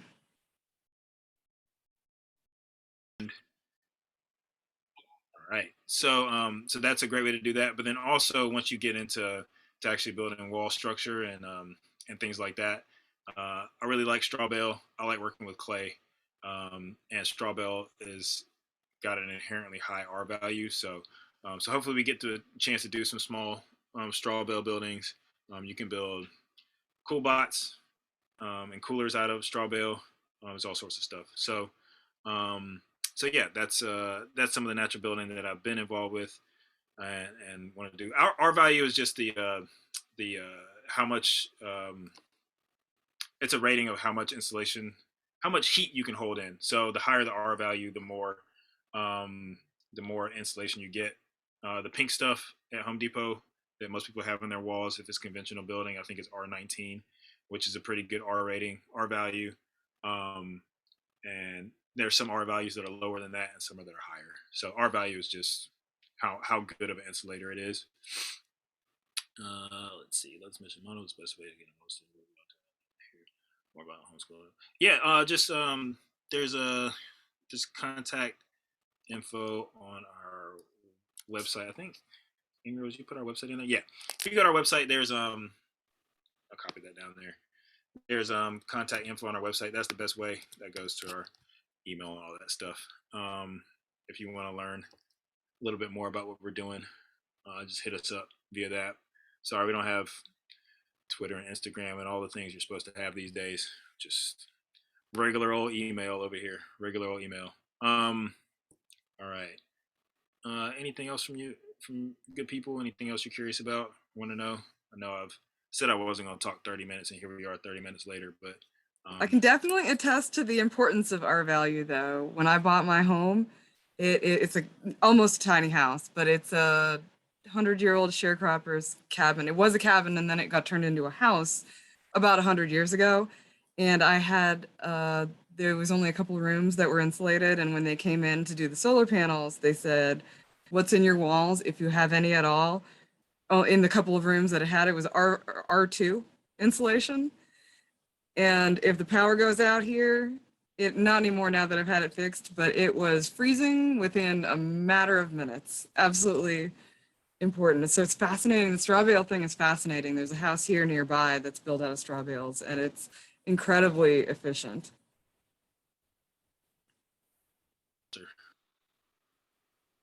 Are you back? Uh-oh. I am sorry. I have unstable internet connection. Can you guys hear me? We can hear you now. Okay, We lost cool. you. Yeah. No, I was just saying that the R value is incredibly important because I live in an old sharecropper's cabin, and there was only a couple of rooms that had any sort of insulation that was put in 1924 when it was turned into a house. And it had R value of 2. We didn't have plumbing until 1963. And yeah, so when I had solar panels put in, I got a deal, so they were free, but they did insulation with that. I was a little scared because it's a very, very small, very old house that's kind of decrepit, but it was worth it to have the land. I was afraid that the walls were going to come in on me or implode on me when they blew in insulation, but man, the difference going from R2 to whatever it is now, I think it's R38 now or something like that, or I don't know. Anyways, huge difference. That's important. Something very important to learn about. Yeah, absolutely. R2 is that's backbreaking. I can't believe you were able to survive like that for so long. Oh, it was terrible. If the power went out here, it would be freezing within about a half an hour in the house. Yeah, that house is not holding any heat. Like one of the most important things I think, aside from positioning, when you're looking at natural building, one of the things you're thinking about is how to build in relationship to the land and relationship to the sun as well. You have to keep those in mind. I mean, you go look at a lot of conventional buildings, and people just put stuff wherever. You get issues with water infiltration and things by not paying attention to how the land is structured. And so same thing with insulation. Like if you just put a house there and make it look pretty, you're not thinking about how to warm it up and how to keep it warm or how to stay cool. You're just not. It's not in alignment with natural principles. So yeah, definitely think about insulation. Like I said, straw bale has great insulation, great R value. It's thick. The walls are thick, so there's pros and cons there. But and then someone asked about hempcrete. I don't have any direct experience with hempcrete. I did go and visit a farm where they're making some little hempcrete tiny houses. If you can get it right, like I think there's more to learn about how to mix up your hempcrete in order to get it right. So I would say if you're going to get into that, you kind of want to do a deep dive in there and not do too much dabbling. But if you can get the mixture right and the formula right, and you know how to build with it correctly, it can be very lucrative because the other thing, you can grow hemp and you can use the bud to do other things like CBD and all that other stuff. And then you got the stalks and you can grind those up and use those for hempcrete and that sort of thing. So it can be, and people want to see it, so that's the other thing you want to think about with your farm-based businesses, like what's going to attract people to your farm, like how is your business structure. And some people just want to say they stayed a night in a hempcrete whatever, and so that could definitely be a good route to go.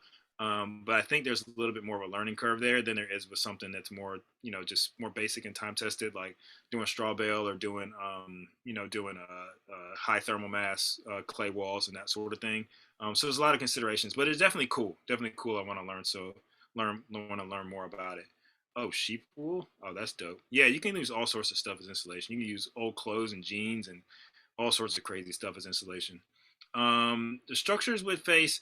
So you want to have the part of your house that did solar gain. You want to have that facing south, because what you're looking at, actually, let me back up. What you're looking at when you're choosing positioning is you want to have the most amount of sunlight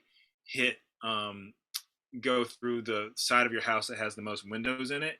And then behind the windows, you want to have a source of thermal gain. This is in the winter time. So you have to pay attention to how the winter sun travels. And we all know the sun rises in the east and sets in the west. So if you have a low winter sun and it rises in the east and sets in the west, it's going to make an arc that if you face your house south, you're going to get the most hours of sunlight exposed that way. And so if you take some time and go look at earthships, you'll notice that they all have their windows on one side, and that side is facing south, so that in the winter you get as much sunlight as possible. And so that's the general rule of thumb: is face your house south, or at least face the side that has the most windows, face that south, so you can get that winter sunlight. And if you're picking up winter sunlight and you're capturing it properly and it's insulated, you use less energy to warm it up. Yeah, hemp does require licenses. That is very true. So that's another step you have to go through to do that. Does the hay deteriorate? Not if you do it properly. If you do the plaster on top of the clay properly and you have a proper foundation, it will not. It will not deteriorate in there, because you're basically making a cavity that's impervious to anything except small amounts of moisture. So if you do it properly, you don't have any issues. Also, big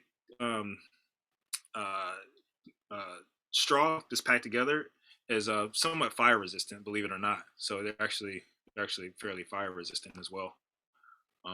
Just because there's no space for oxygen in there, I believe that's why. So it's actually good on multiple fronts. But no, it doesn't. If you do it wrong, it's a disaster. So let me say that. if you do straw bale wrong, it's a disaster. But if you get it right, then it's very affordable. It's fun. It's environmentally sustainable, and it can last a long time. Yeah. Anything else? Good questions. Good questions. Yeah, it was great. Thank you so much for taking the time with us today. That was Absolutely. fantastic. Yeah, absolutely. Just want to say again, kudos to y'all, applause for being on this track. We need as many land stewards and farmers as possible, whether you're gonna like be a vegetable farmer or whatever else you're gonna do. Just having that knowledge and being able to push that out to other people is invaluable at this tumultuous time we live in. So hopefully you get a chance to not be on Zoom for the rest of your life. Get out there in the field and meet each other, and yeah, enjoy the rest of your orientation. And if there are any other questions, Amy Rose can forward those to me, or you can shoot those to us via email on the website, because y'all know how we do it. We do the email. But yeah, that's it. Thank you all, and have a good day. Appreciate it. Thank you. Have a great day. All right. So I think I saw Thea in here. Up next is Agrarian Trust. And they're going to be hosting one of our field days actually farther down in the year. Don't know whether Eliza is here. And so Thea, Eliza, and thank you, Angela. I'll get you that email address. So Thea, Eliza, and Joanna are from Agrarian Trust. I put their link in the chat, and I will share screen here with you for a moment. So they're going to be up next. Let me see, where are...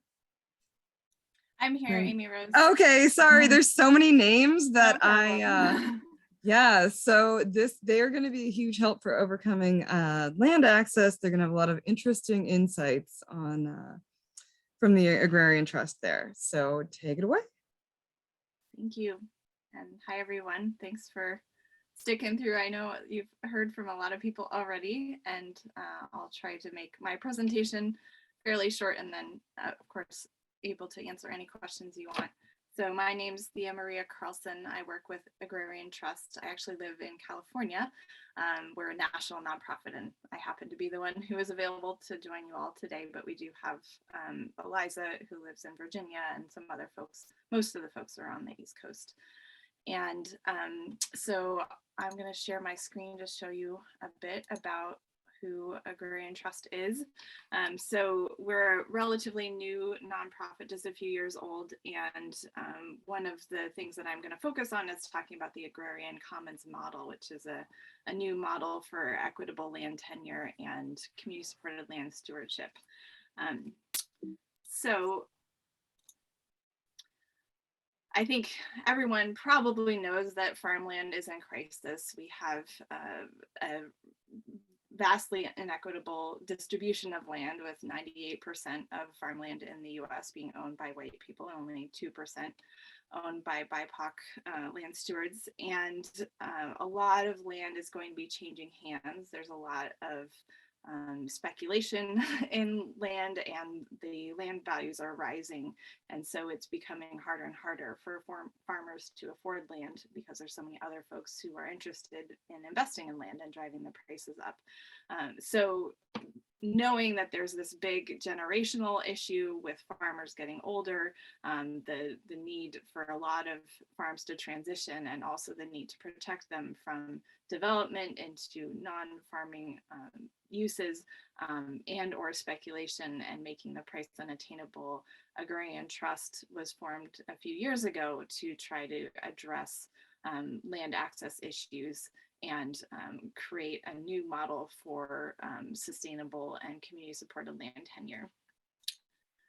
So our vision, we're nationally supported community held land and agrarian trust. And so we're holding property for long-term stewardship to grow food in a sustainable, regenerative way. And so we're really focused on building the health of the soil, making sure food is being grown for the community, and giving farmers really secure land tenure, because that's a huge issue for so many farmers, making sure that they can make the investments in the long term, knowing that they're going to be able to be on the land for as long as they want to be.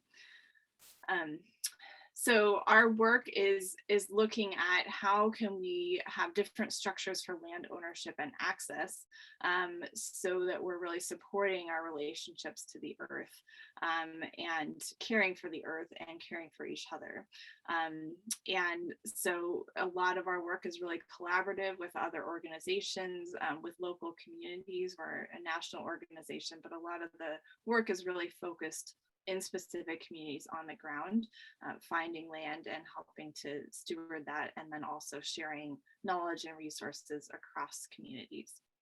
And one of the really important aspects of this is racial and gender equity in land access, because there is such a disparity in that, and that is something that has had centuries of power behind it, and we want to be shifting that dynamic so that folks can have equitable access to land.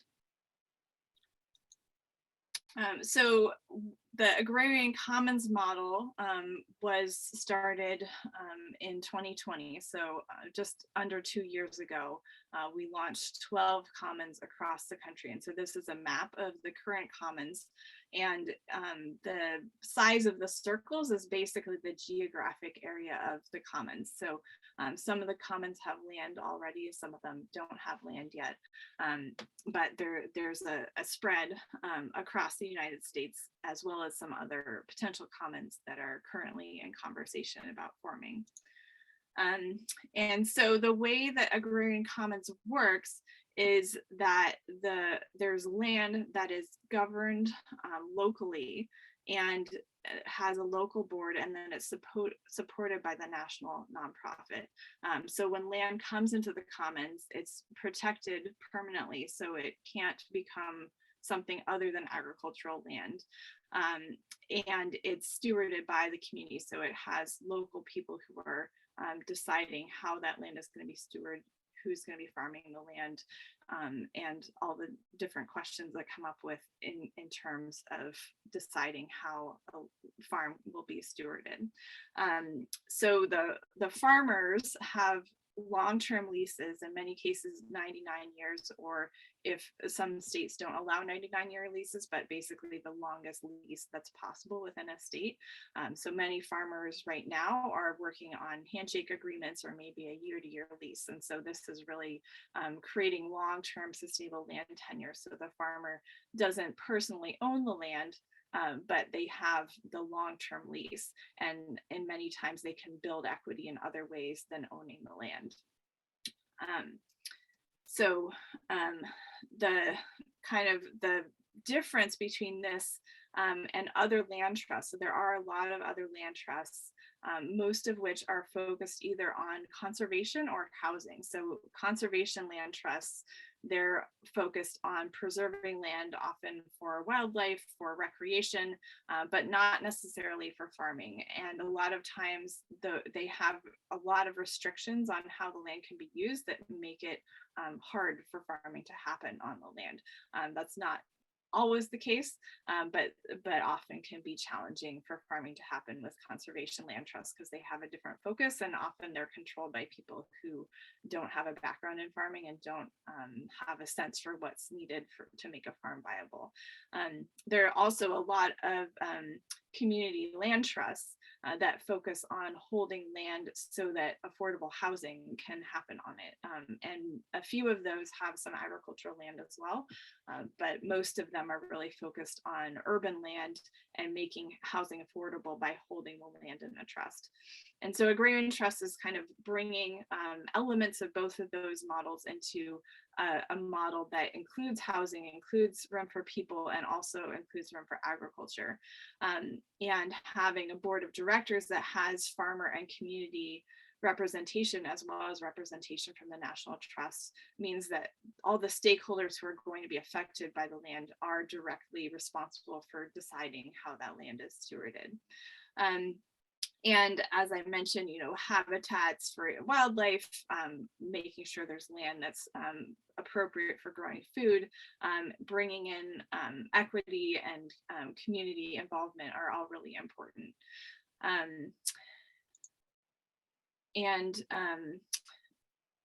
Yeah, so I think I covered most of this, but here's just kind of like the differences between the Conservation Land Trust and the Community Land Trust and Agrarian Trust, kind of pulling different aspects of those.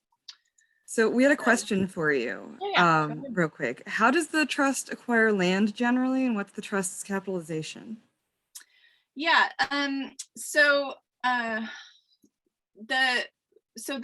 each commons, we work with the commons to find land. So as a land trust, we're not holding land separate from the commons, we're really holding land in collaboration with local commons.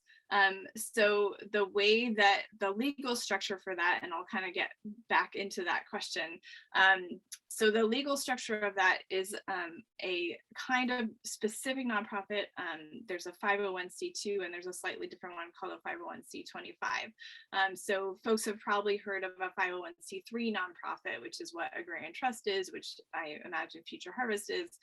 Probably a lot of the folks you've talked to are who are in nonprofits or 501c3 nonprofits, and those have a pretty broad range of what they can do as long as they're serving the community in some way.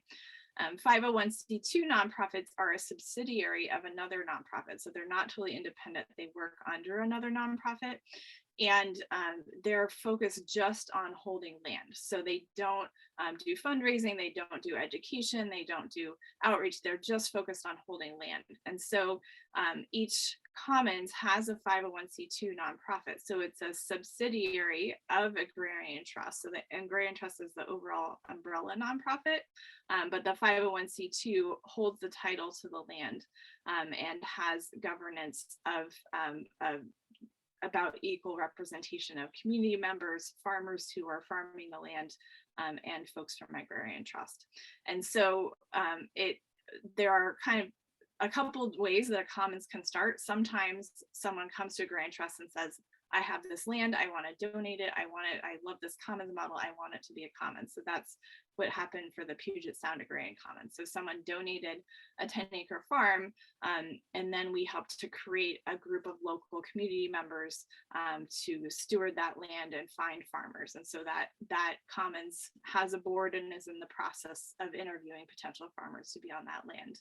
In other places, there's a group of people that comes together and they really want a commons, and maybe they have land that's already part of the community that they want to transition into the commons, or maybe they just feel like there's a really strong need and they have some potential land that might be good for the commons. And so in that case, Sometimes it's donated. Sometimes the land is sold kind of in a bargain sale where the person who holds title of the land gets some funds, but they sell it at a discounted price.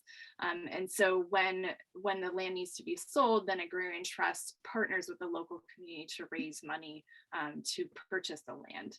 And so those donations come to Agrarian Trust, which is a 501c3, so they're tax deductible. The land, when it's donated or purchased, comes into Agrarian Trust, and then Agrarian Trust transfers the title to the local commons. So hopefully that answers the question. We don't have, Agrarian Trust doesn't have like a huge bank of money to go out and buy land. It's more finding folks who want to create a commons and then figuring out what are the local and national resources that can come together to bring land into the commons. So basically, as I said, the duties of the Commons Board are narrower than the duties of a broader nonprofit, so that makes it more manageable. And there's of course still lots of questions to talk about. So maintaining and stewarding the land, making sure the property is managed well, holding leases and negotiating leases with farmers, setting lease rates, and acquiring land and buildings and communicating with the community. So Agrarian Trust on national level is supporting that local board, but there's a lot of local autonomy in deciding how to do all of those things. And so each commons can come up with what are their guidelines for ecological stewardship of the land, what is important to them around that, how they want to set lease rates. Do they want, so usually the lease rates aren't market, but it's looking at, okay, what are the property taxes? What are the different things that the commons has to cover with the land, and how can that be supported through the leases? And then the money from the leases comes back into sustaining that land. And so it's not being extracted to some absentee landowner. It's all coming back into the stewardship of the land. There's also a slightly different model, 501c25, which is similar to the 501c2, but instead of just having one nonprofit parent, it can have multiple nonprofit parents. So right now we just have one commons in Montana that's doing that, but there's a few others that are in conversation. So this is a great model that we're thinking about piloting more places where there's already existing community nonprofits that want to be involved in a commons. Then Agrarian Trust can be one of the parents, but not the only parent. And so that allows even more local control and autonomy, and could even create a situation where in the future, it's only local nonprofits and Agrarian Trust is no longer involved if the folks really want it to be locally controlled. So that's similar. It's just kind of like still proportional membership. It's just there's more nonprofits that are involved in the governance.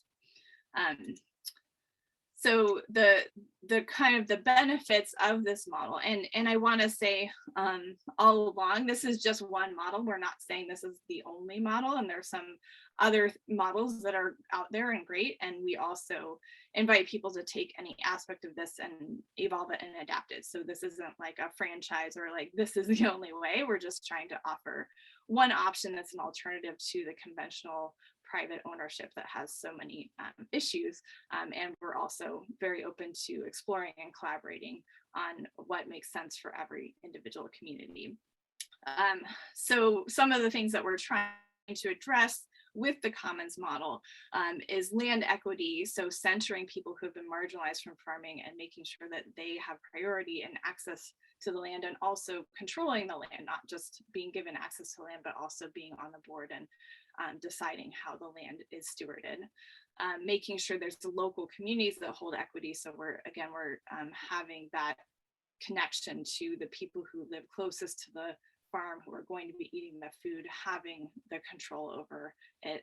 And then also stewarding, protecting the local ecosystems and making sure that that level of equity in the soil health is being built. In terms of human and community equity, having the Commons Board hold title to the land that's really based in the local community, having social justice and land justice really prioritized in determining who's going to be part of the board, who's going to be working on the farms, and making sure that there's also less costs involved in stewarding the land by using this model that really keeps the simplicity of having just a 501c2 nonprofit, not every single community needing to create their own 501c3 with its all the things you need to do with a 501c3. And of course, having that farmland held in perpetuity over generations, so we don't face the problem of when a farmer retires and perhaps their children aren't interested in farming, that the farm doesn't just stop being a farm, but there's a way for it intergenerationally to continue. And then financial equity is another big piece, because a lot of farmers who are leasing can't build financial equity, and that's part of why a lot of people try to buy farms. But often it can be really prohibitively expensive to buy a farm, and you end up servicing a lot of debt from the mortgage, which makes it still hard to build equity. And so when farmers invest in buildings on these farms, they own those buildings and they build equity. So they have a ground lease. They don't own the land, but they can own a house. If they build a house, they can own barns, they can own greenhouses, and then they can sell those to the next farmer. So they're still building that financial equity. And retiring farmers can also earn money by selling their lease to the next farmer. So if you have a 99-year lease and you farm for 30 years and then you're ready to retire, you still have that value in the lease that you can sell to the next farmer. And I just wanted to mention one specific example, which is really exciting. This is in Maine.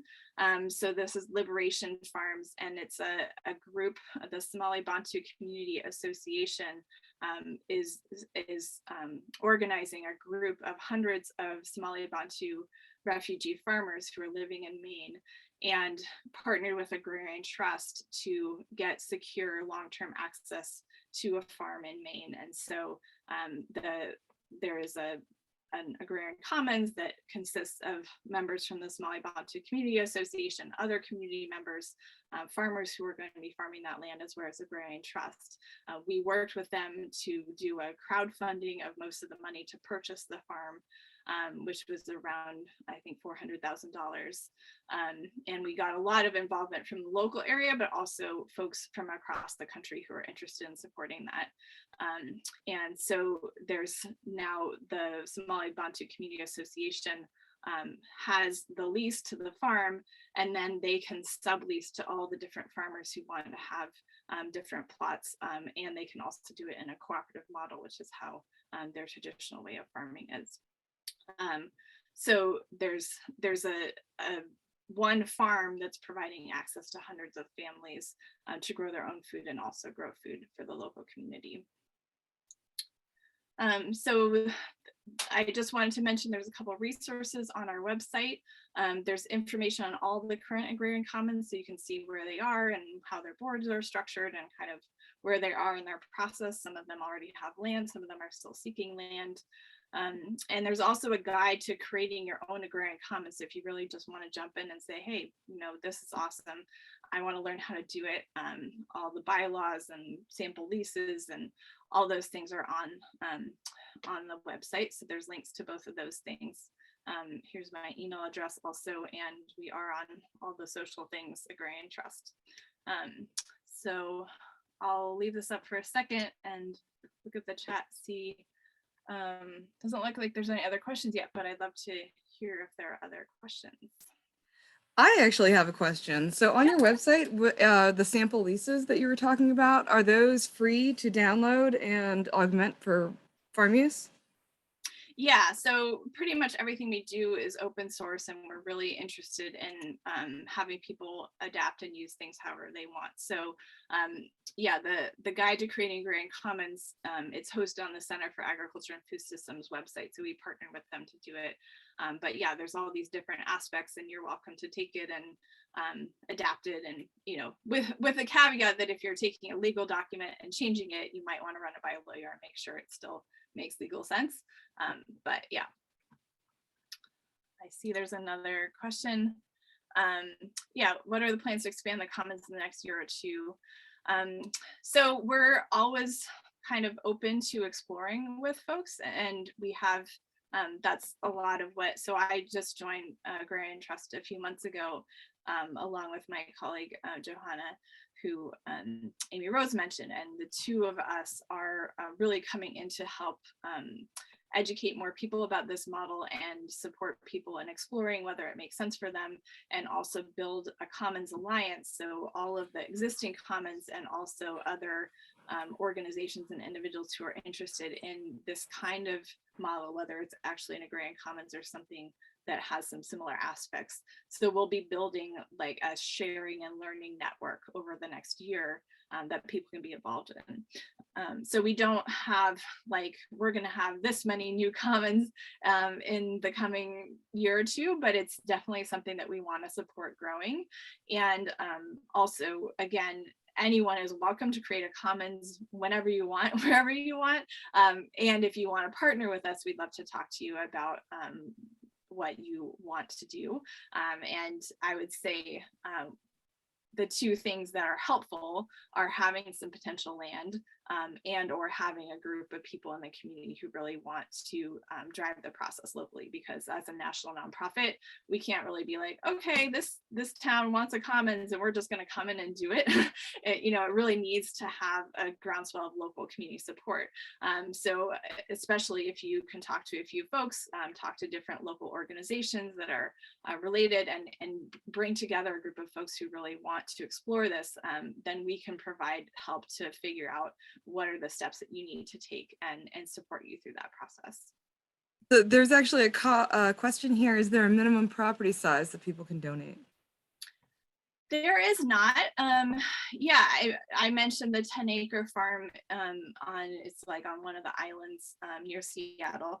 So it's a pretty small island. So 10 acres is, you know, pretty significant there. Other places, so I think it's really looking at what's viable for a farm and a farm business. You know, like Farris was saying, you know, there are a lot of farms that are nonprofits because they haven't figured out ways to make money, and so we really want to support. I mean, you can be organized as any kind of entity to farm on a commons. So you could be a for-profit business, you could be a B Corp, you could be a cooperative, you could be a nonprofit. All of those kinds of organizations are potentially farming on land, but we want to make sure that land that's coming into a commons is viable for a farming activity. But of course, there are things that you could do on really small acreage that are viable. And it's not limited to rural land. There's also exploration of some commons that are really interested in protecting and making available urban land for urban agriculture. So it's there's a lot of flexibility there. So I wanted to address Kamisha's question. She wrote, can people living in a commons community build businesses on the land for their own profit? And how would that money be put back into the land? So I actually want to field this to you in a second, but right now in Virginia, I don't know how it works in every state, but right now here in Virginia, I am working with Lavisha Rollins from C5, which is in Charles City County, on Project Black. And so we are going to be working to provide apprenticeships in HVAC, plumbing, electrical, and agriculture. And it's going to be, there's a community center. We are going to be, she is an architect, a green architect by trade. Lavisha and I went through the Sierra Club's Women's Earth Alliance together, and that's how we got hooked up, because we happen to be in the same area. But part of the plan for that commons is actually to build housing interspersed. Actually, the apprentices will be building the farm and the housing from scratch. And we're going to be putting a little main street in so that people can build businesses on the commons to invest in themselves. How does that work for your organization, Thea? Yeah, there's a lot of flexibility, and definitely wanting to support folks who want to have profitable businesses. And so there's no kind of requirement that you have to be a nonprofit, like I said. And So the way that the Agrarian Commons work, one thing that's important is the vision for the commons is each commons has at least 4 and up to 12 farms. So it's not a commons centered around just one farm. The idea is multiple farms, multiple farmers, and that supports, resource sharing, collaboration, all the different things that you can do when you have multiple farms, and also resiliency. So if one farm, becomes dormant for a little while, there's still other activity going on, and other farms can kind of help bridge the gaps where that's happening.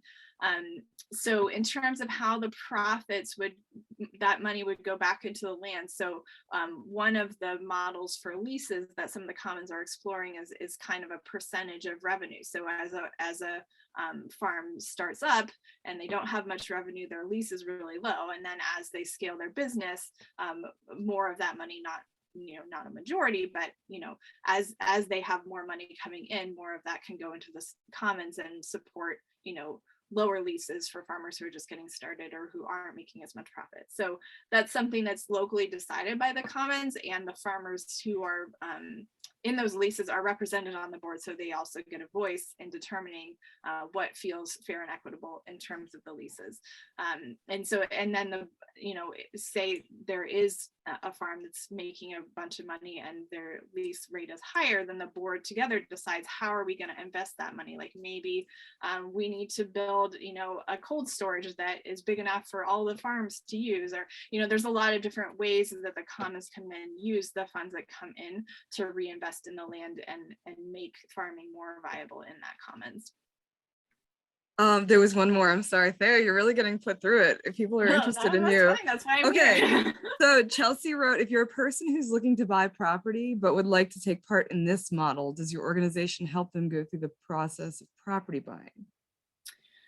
Yeah, I think again we want to make sure that it's a group of people and not just an individual. We don't have the capacity just to have help individuals buy property, but yeah, if you're looking to farm, you want to do it in a model like this, in connection with other farms, in a kind of like broader picture, then yeah, I mean, I think as a national nonprofit, like our ability to like identify property is limited, but we can help you think through, is this a good property? What are the things you need to think about?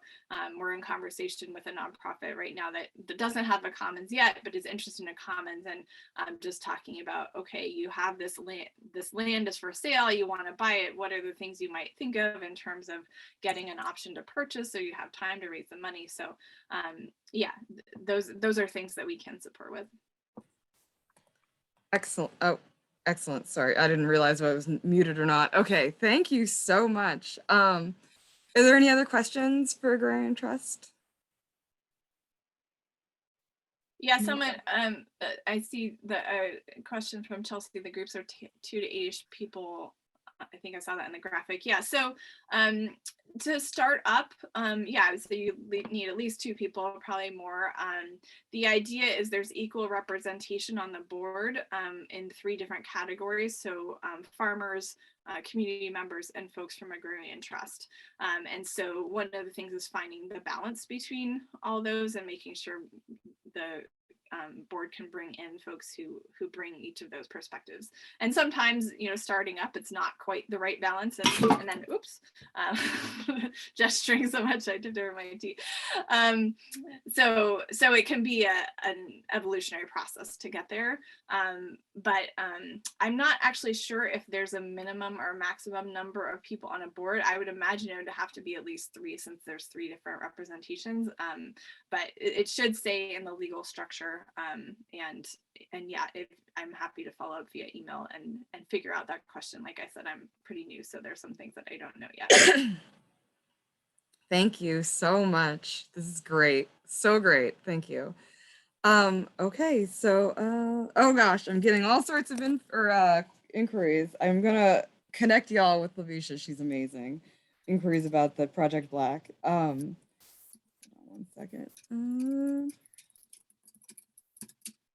I'm a note taker. I am a Gen Xer, so unfortunately I know all of the millennials are more adept at digital note taking. I am unapologetically a note taker, and I'm analog with my paper and pen. Um, so, okay, great. Well, so unfortunately, thank you, Thea. Sorry about that. I didn't mean to not thank you, but I appreciate the time you spent. And all of these questions, this is great. I actually learned a lot from you as well. So for the next, it's supposed to be Farm Alliance Baltimore, but Denzel was not able to be here today, which is not a big deal because you'll all be getting to meet him soon. Here's the website. And basically, I have to bring up my notes because, as I just said, that's how I do it.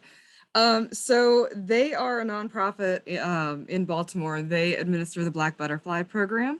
They're one of our grant partners for 2022 through 2024. And this is going to be really great because they are actually going to be providing to anybody up in the Baltimore area, or if you don't mind traveling a little bit to Baltimore, Denzel is going to be arranging a series of farm field trips, 3 of them throughout the year, each year, through Black Butterfly, to get you guys some more hands-on, like a diverse selection of hands-on field days to really get to meet farmers around the area and pick their brains about how they do what they do.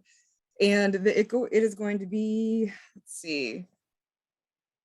So they are generally an urban farm operation, but they're going to be doing peri-urban and rural farming operations that they'll be busing people to. So they have been, they've been tasked with organizing 3 field days for y'all a year. So I'll be connecting you with them. As those get planned, they're not presently planned. As those get planned, I'll be adding those to the calendar, and then Denzel will be your point of contact for that. We have, they're not really a grant partner, but Baron Rogers from UMES also will be offering free entrance for y'all to their conference at the end of the year. It'll be next November, I believe. I'll get you links to that, and then you will end up all receiving codes to attend their farming conference for free. And Baron will also be providing free entry to their farm field day. They have like farm tours where I think you get on a bus, and I have never been on one of them. Joanna, who is gone for the day already, my assistant, she's been on them before. But Baron puts on farm field days, and I believe you hit multiple farms in a day as well. Oh, Kamisha went to the conference. Kamisha, can you unmute yourself and give us a little bit of background on that? I am a homebody, and other than working with the tribes in the area in Virginia, I don't really leave my house or the state much. So you probably know a lot more about it than I do. Hi, everyone. I'm Kamisha. I wouldn't say I know a lot more. I actually ended up attending that conference to the same person who put me onto Future Harvest, Thelonious Cook, if you're familiar with him. So that's how we got to go up there. But it was great. We got to, like you mentioned, we visited a few different places. One was, I'll have to look for the name of it and put it in. But basically, she had like this section where she was going to put yurts. It was coops to co-ops.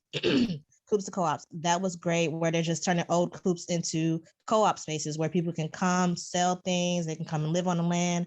You go around. She had like this kind of nature setup where she went through like native plants and things that were growing out there. We also got to visit the actual like Eastern Shore UMES and see their area where they have their students that can come out there and they do their thing. I want to say there was one more, but they had like 2 different tracks where you could go and visit a couple other ones. Another one was something heirloom. I can't remember the name of that one, but I think they were veteran owned.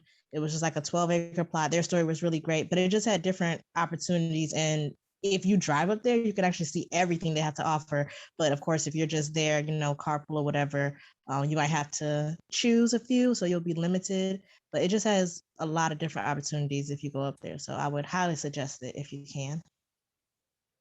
Thank you so much. I am just, oops, I didn't mean to mute myself. I'm just responding to Jordan. Okay, so Jordan asked if you guys are allowed to attend both the BFTP and Black Butterfly at the same time. Yes, and you can actually, I don't know what their requirements are, but for Future Harvest, you can use your hands-on days completed with that program to fulfill requirements for the Future Harvest BFTP as well. And you will be getting another email out from me in the coming weeks. UMD, VABF, and Virginia Tech hands-on field days also count towards all of your work or requirements. I know it's not a terribly large amount of requirements that you have to do for hands-on days, but yeah, you can totally double dip and use those for Future Harvest as well without having to do a whole bunch more work for the same purpose. What's this? Co-op stock, co-ops. Awesome. Oh, Coops to co-ops. Fantastic. Thank you for that link in there. I'm going to save that. So with that, I guess we are pretty much done. Let me make sure. Yep, that's pretty much it. I've got some notes here with the people that were asking me questions for connections in the chat here. And let's see, just before we leave, where are we at here? So it looks like sustainability and community are the big things. And I was actually pretty shocked that there are some of you guys, also these are my pets. Some of you guys have quite a bit of experience. That's fantastic. Yeah, so thank you so much. I'm really excited to be working with all of you guys. And can I just say that I cannot stop watching Daryl Graham's video feed, and I feel like he needs to make some money off of this by monetizing it into a Patreon or OnlyFans, where you can just pay to watch him do his farm thing, because it's been a great little distraction of his video throughout the day today. I love it. Love it. Yeah, thank you so much for coming today. I know it was a huge investment of time during the workday, and I appreciate that. This will be uploaded to the YouTube channel. Okay, Maya, I got your note too. This will be uploaded to the YouTube channel. I will send out the links for the mentees.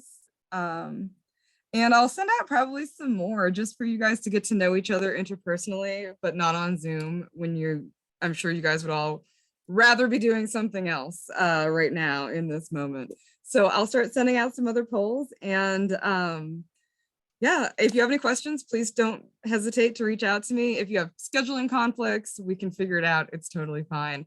Sometimes the field days don't work for everyone. We did try to make some on Saturdays this year.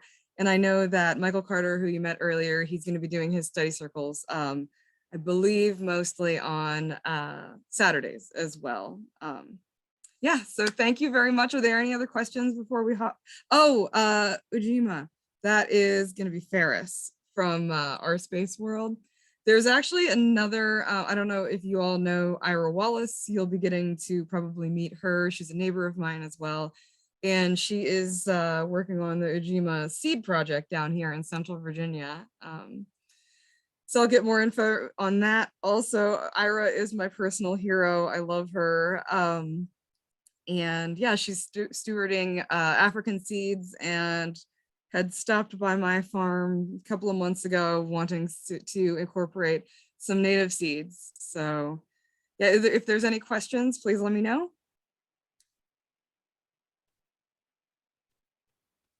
Oh, Caitlin, thank you. Fantastic. All right. Actually just unveiled that seed, the new Ujama Seeds store this day, like literally a couple hours ago. So if you guys are interested in African culturally seeds like that, they are available, but get them soon because they are selling out. Yeah, there's actually a buddy of mine from the Army, John Jackson, his motherland okra that I believe he got it from a grower in Liberia. That just went up for sale as well. I can put the link in the chat here. I would say you'd get it now or you will not get any of it.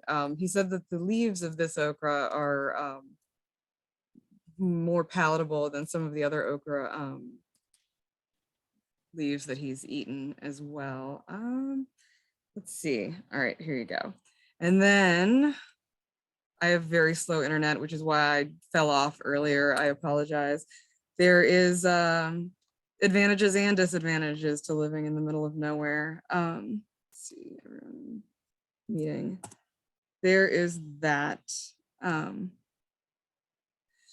Yes. Okay. Well, thank you so much, brothers and sisters. I'm so happy that you're here. I am, as a Native person, incredibly dedicated to stewarding the land in a good way and making sure that all of our children and grandchildren have healthy soil and water for the future. So thank you so much. And I am so happy to be working with y'all. And I will see you in a couple days. Well, tomorrow at the conference. Oh, wait. A transcript of the chat. I will figure out how to do that. Does anyone know? Oh, there it is. Let's see. Right click and it should give you a select all, and you should be able to then like drop it into like Word. I would do that. Oh, okay. Turning it before you exit to make sure that but I'm pretty sure that's what's before it's worked. All right, I got it. I see it. Thank you so much. All right, great. Thank you so much for everything. And you guys had great, great questions today. I really appreciate it. Oh, hold on one second. I am accidentally almost ending the meeting. All right, well, it is over. Thank you so much. If you have any questions, please reach out to me. And you guys have a great rest of the day. Thank you for bearing with the weird schedule changes, but I'm sure you're happy to get out of here early, and I'll see you tomorrow. Bye.